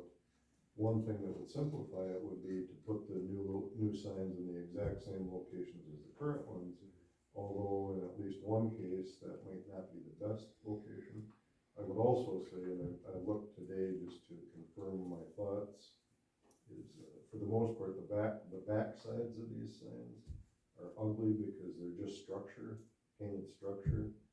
And I think we're missing an opportunity when we put new ones up, if we don't literally put images which allows you up to four more scenes on the back sides of most of those. Yeah. Because the space is already there, everything's other. Absolutely. Another option would be at a rent billboard space on existing billboards, so you probably don't have to go through all the rigmarole, although then there's an annual cost. But I had emailed out copies of those, but show of hands, who got those? I don't think I got. Might have gone to the spam folder. I'll email them again, and then could I get a show of hands on who would like printed copies instead? Mr. Raven, Mr. Christensen. I checked my spam folder, I couldn't find them. Okay. So I don't know. Well, they'll get sent out again, and I'd suggest, having your rankings in mind, but we maybe actually tally the rankings at an official meeting, just to make sure we're not, so, those will go out tonight, and everybody that wants printed ones, they'll be in your mailbox tomorrow morning. Any further questions for Dr. Weiss? District 6, Mr. Raven. I have nothing to report tonight, Mr. Mayor. Any questions for Mr. Raven? District 7, Mr. Hoover. Nothing on property zoning or the board review, but I was contacted by, some people that were that live out of state half the year, they live in Russ County. That read the Ladysmith news and were very disappointed that they read that, the trees on mine are all gonna be taken out. That was bad enough for them, but that they weren't gonna be replaced was even worse. Not immediately. That's not that's not a set in stone decision that they're not gonna be replaced. But several people suggested that, and it says that they would be willing to, buy the first tree to replace them with, and they would be willing to, I think they'd be willing to, encourage, if the city wasn't going to replace them, that they would, promote, people volunteering trees. So I don't think it's been, I don't think you haven't posted that meeting for the 24th yet. No, I was gonna talk about, I can bring it up now, we're planning to have sort of a town hall, sort of a minor avenue kickoff meeting. The whole council will be noticed on that, and, all the downtown property and business owners, cause in some cases, you've got folks leasing from folks out of town, but kind of have a town hall. I think Kiana or somebody from MSA will be here to give. The engineers will be here, one of the engineers will be here. Give an overview. The other big thing to talk about though is, you know, when this street's torn up here, how do you keep the businesses going that are on them, that front those streets, you know, how signage, you know, letting people know of alternate parking locations, make sure you're posting hours and doing it ahead of the construction, all the way through the construction. Back when we did, Warden and Fritz in the downtown side streets, there were some like chamber bucks giveaways where if you went in and bought something and registered, there were giveaways done. I forget if it was monthly or what, but a lot of things you can do. Rice Lake's doing it with their main street right now too, so there's kind of a first meeting to introduce everything, at least get the ideas going. We're not gonna hammer it all out. And I think we're planning on having that at the community center, but I'll have to just double check and make sure that that's not already booked for something. Just the council chamber would probably be too small. I'm just saying, the paper did say that the plans were not to replace them. We haven't picked out But if you, a brand or a type of tree. yeah, right, and that was in there. But through this process, at least then, some of the property owners can get an opinion on it, if they would like a tree out in front of them or not, you know. Yeah, like I'm not sure if the theater wants one covered up as marquee anymore, you know, so we could get some input on that, where they would be placed, and, you know. But if you look at the aerial photography, I mean, you know, the storm took out, but if you look at an aerial photography, this whole area is pretty barren, you know, what we call our downtown, and part of the downtown that we wanna, you know, make look nice. Agreed. So, that's all I have. Any further questions for Mr. Hoover? I just heard that article, I think, also said there were going to be cutouts for the future planting of trees. John, you didn't say they were going to. I was just gonna look it up because I took it right off your meeting minutes for the city meeting. That's definitely. Yeah. All right. Thank you for the clarification. Bless you. See, I read the paper. Moving on to police and fire report, the chiefs are not present. I believe there's a police and fire commission meeting Wednesday. Yes, that is correct. All right. Item 14, public works report. So in the $1 million, CDBG grant that we received for the rebuilding of Minor Avenue, in that we have to put a new water main underneath the railroad tracks, and the railroad is notoriously difficult to deal with. They're nearly impossible, but they require soil borings, and that's their requirement. We can't work on their right of way unless we do soil borings. We don't have a choice. MSA did put it out for bids on their end. They only received the one bid, but they feel it's a fair bid, and the sooner we get this approved and get it rolling, just the better it'll be, because like I said, CN is so difficult to work with that it takes a year to get their approval. So if anyone would care to make a motion to approve that bid from American Engineering Testing to do soil borings. I'll make that motion. I'll second. Yep. One question, I was reading it, and it was like, there was, reached out to CN about possibly lowering the expectations of the soil borings to save us money. Is that really not really a thing? It's, on Fritz Avenue, we had to do the same thing, and CN went so far as they needed to have the engineer who designed the trench box that was gonna be on their property, and then when the design engineer was from Michigan, they said, no, this is Wisconsin, we won't accept the Michigan engineer, we want a Wisconsin, and that's how hard they are to work with. So you have to just take all the steps in order to just satisfy them, so, I guess whatever they ask us to do, basically, we have to do, or we don't get to cross their property.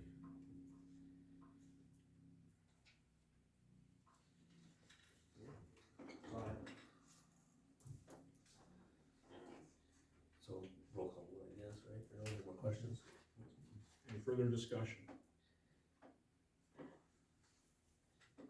Roll call vote, please. Mr. Ostenzo? Yes. Mr. Johnson? Yes. Mr. Peterson? Yes. Mr. Christensen? Yes. Dr. Weiss? Yes. Mr. Raven? Yes.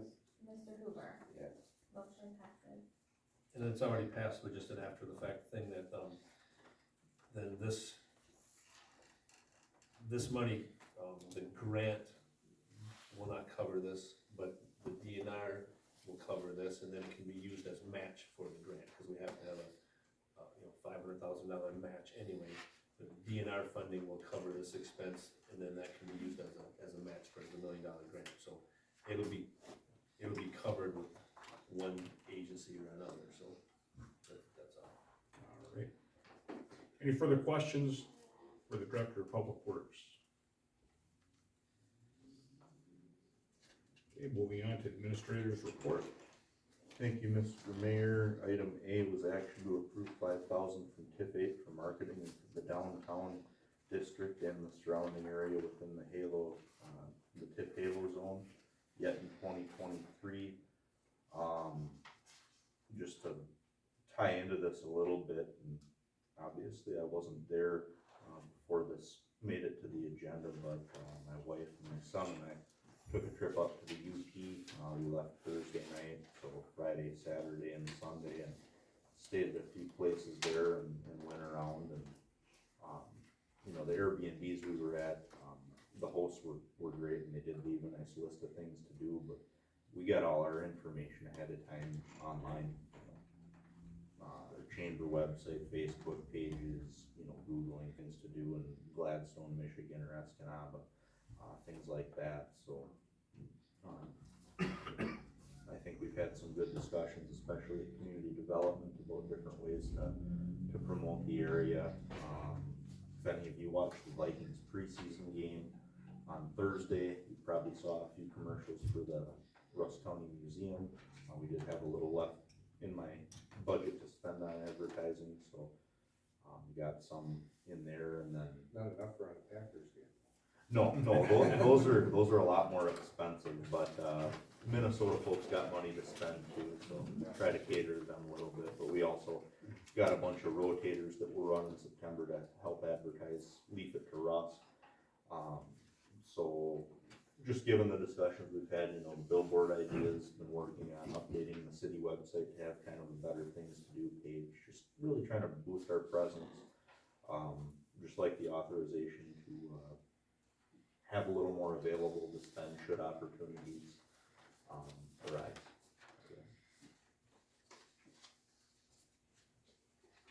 If anyone could I'll make a motion for 5,000 from TIF 8 marketing up downtown. Second. We have a motion and a second. Is there any further discussion? Roll call vote, please. Mr. Johnson? Yes. Mr. Peterson? Yes. Mr. Christensen? Yes. Dr. Weiss? Yes. Mr. Raven? Yes. Mr. Hoover? Yes. Mr. Ostenzo? Yes. Motion passes. Thank you, and I'll just add kind of the impetus for our trip there. I actually got an invite from a gentleman who kind of heads up a group that is working on restoring and adding some elements to a Sioux-Line steam engine that they have up in Escanaba, the 730. It's similar to ours here, different class or whatever, but they've got a nice steel structure for that. His dad actually worked on the Sioux-Line and was a member of the group before he was, and so it's kind of been a family thing there. But all those old engineers and stuff aren't around anymore, so they've kind of got the next generation of folks working on that. A lot of the other stuff that we did as a family, we took in the museums and stuff like we have here, but it's cool to check out all the local history up there and experience different local places to eat, avoiding the McDonald's and the Taco John's and stuff. We stopped into a saloon for pizza. It's probably the third or fourth best pizza I've had. LJ's and Grandpa's and West Cove when they were going are still better, but it's cool to check out that kind of stuff. Got to see one of the first light bulbs that was in Escanaba, so yeah, a long trip, but it was a fun trip, and, the gentleman that invited us up there is gonna come down here, to check out our rail displays, to kinda get more ideas and sort of see how we do stuff. He's kinda in awe looking online of what we've done compared to what they have there, but, you know, it was a cool experience, and yeah, you like to hope that folks are coming here to have similar experiences, so anything that we can do to help bring them here, help direct them to places and stuff that we've invested a lot of money in, that, folks like Mr. Carlson, Mr. Morgan, you know, folks like that have invested a lot of volunteer time in, so. I think that's all I have to close. Any further questions for the administrator? Mr. Mayor, Okay.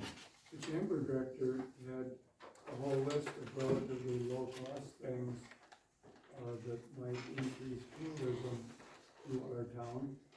One of them was the lack of an electric vehicle charging station anywhere in Ladysmith.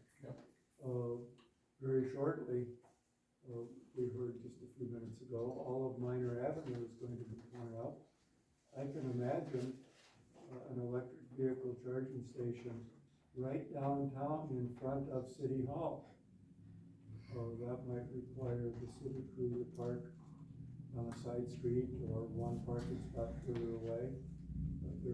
There has to be credit card operated electric vehicle charging stations. It takes, 45 minutes or an hour or 2 hours to charge the vehicle. What would those people do for an hour or two while their vehicle was incapacitated in downtown Ladysmith? Well, we all know there's nothing to do in downtown Ladysmith. They'd probably just sit in the car and wait. Or maybe they would walk across the street to the boutique, or they'd walk over to a place where they can get a really good hamburger or something like that. Another thought that I wrote down Plow Museum. Why did I write? Oh, I know why I wrote down Plow Museum. All the tractor people are crazy. There's Green Magazine for John Deere people and Old Age News for Case people, and I think there's one called Orange or something like that for the Alice Chalmers people. Ads in those magazines cost $20 a month. I don't know if that would attract any John Deere people or Case people or anybody else to the town. The $20 a month is pretty cheap. Thank you. Anybody have anything else for the administrator? Well, yeah.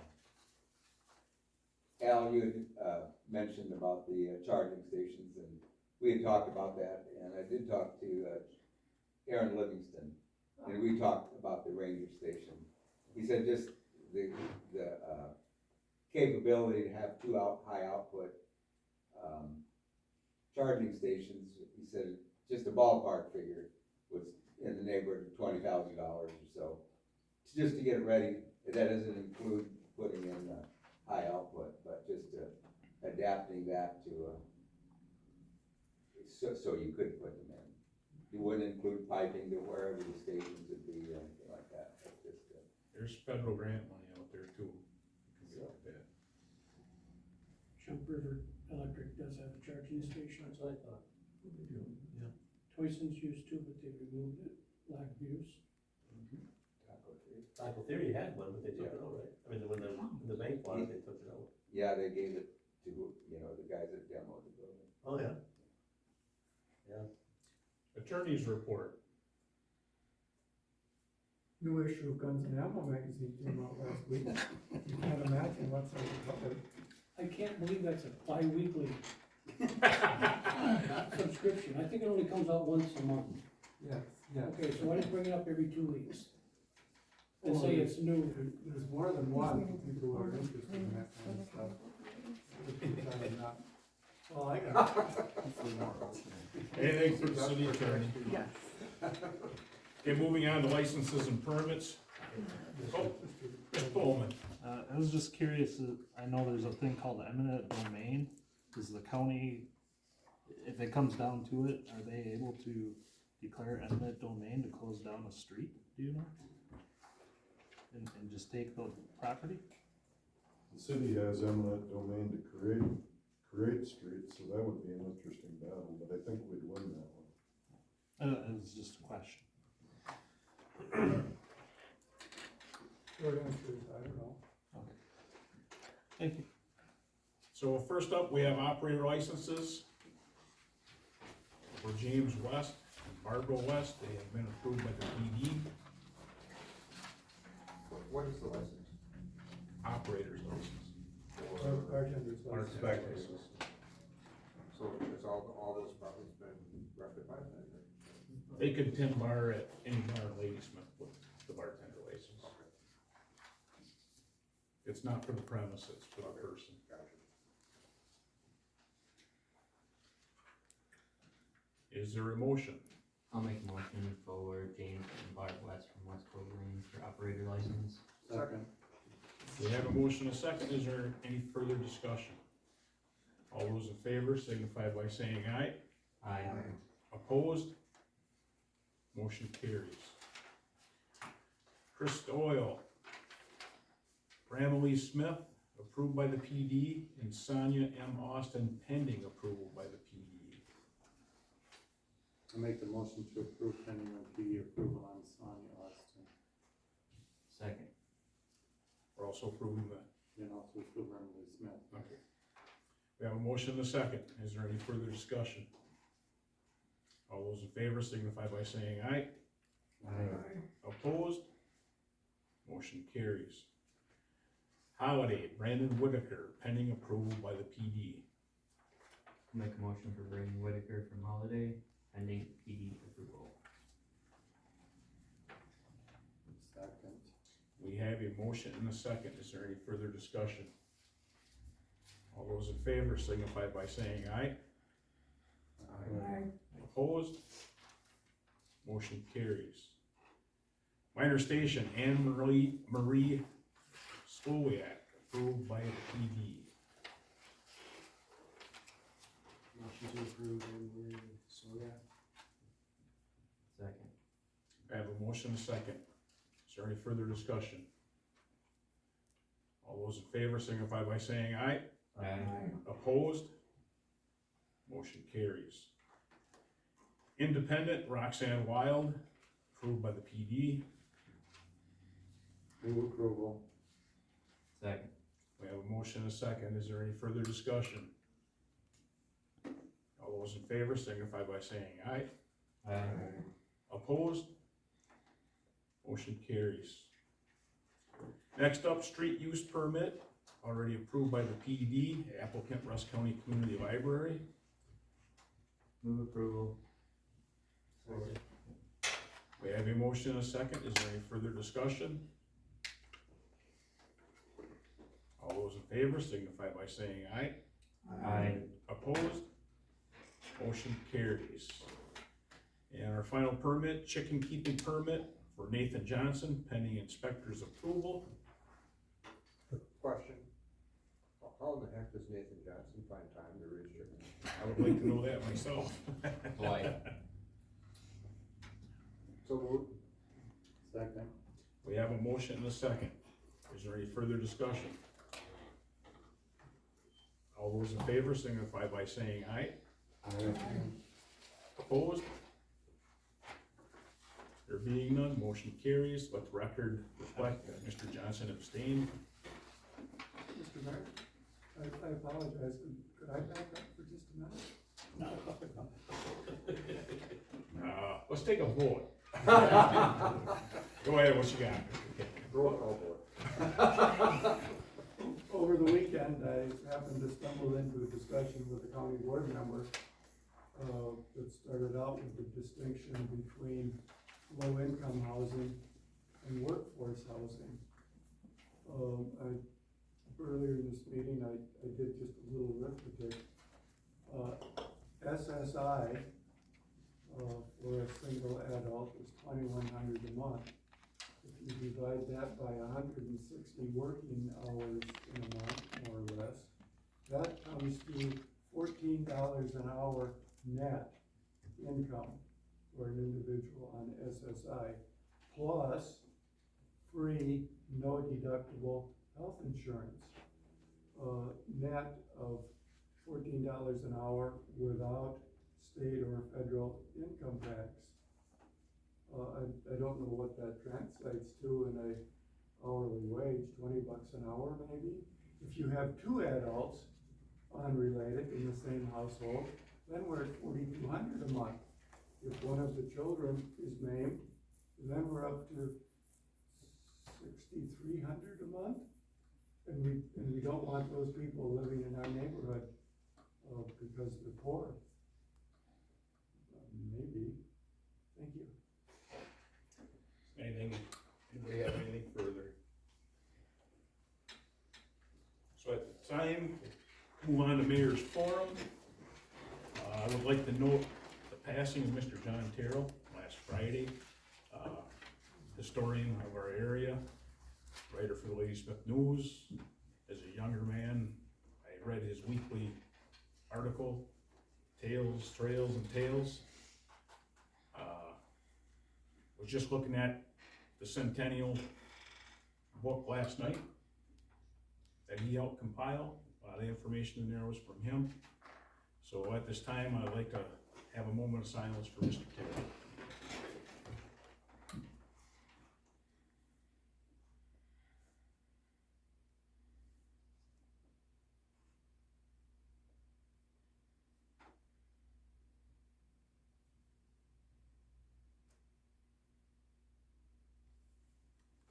Thank you. Also under Mayor's Forum, we have possible action to spend $400 from council grants and aids for Leaf to Rusk, specifically for the beer, wine, and cheese tasting event.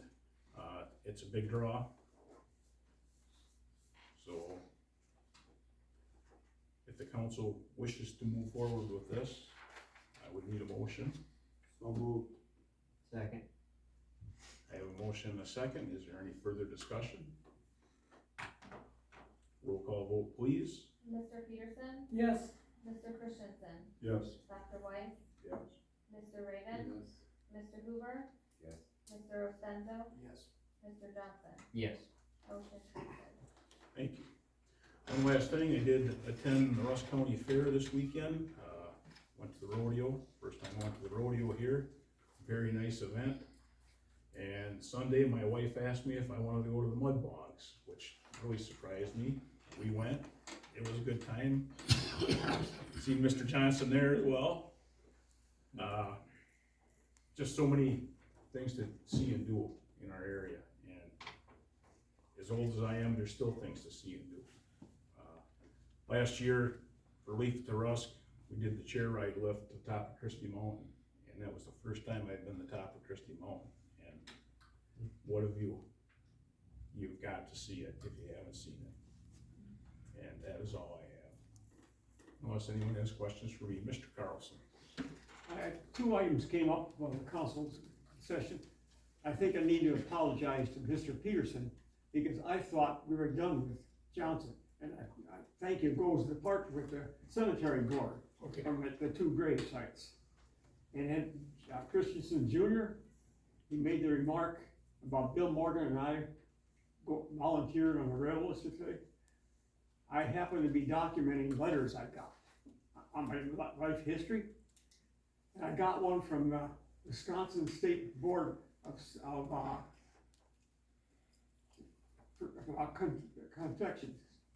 Corrections. It's thanking me and Morgan for attending a 3-hour session at Camp Flannel to supervise the prisoners. So it reminded me of that. Thank you. Thank you, Mr. Carlson. With that, we'll move on to item 19, closed session. Mr. Bowman. Thank you, Mr. Mayor. I just wanted to say thank you for allowing the public to speak throughout the meeting instead of just shutting us down like other ones go. And I just feel it's important. I am a big proponent of free speech. And I appreciate you guys taking our input. Thank you. So moving on to closed session, action to go into closed session under the authority granted in Wisconsin statute 19.851E to deliberate or negotiate the purchasing of public property, the investing of public funds, or conducting other specified public business, whenever competitive or bargaining reasons require a closed session. To wit, to discuss developer agreement for old elementary school property with possible action. Make a motion, to go into close. Second. I have a motion and a second. Is there any further discussion? Roll call vote, please. Mr. Christensen, Yes.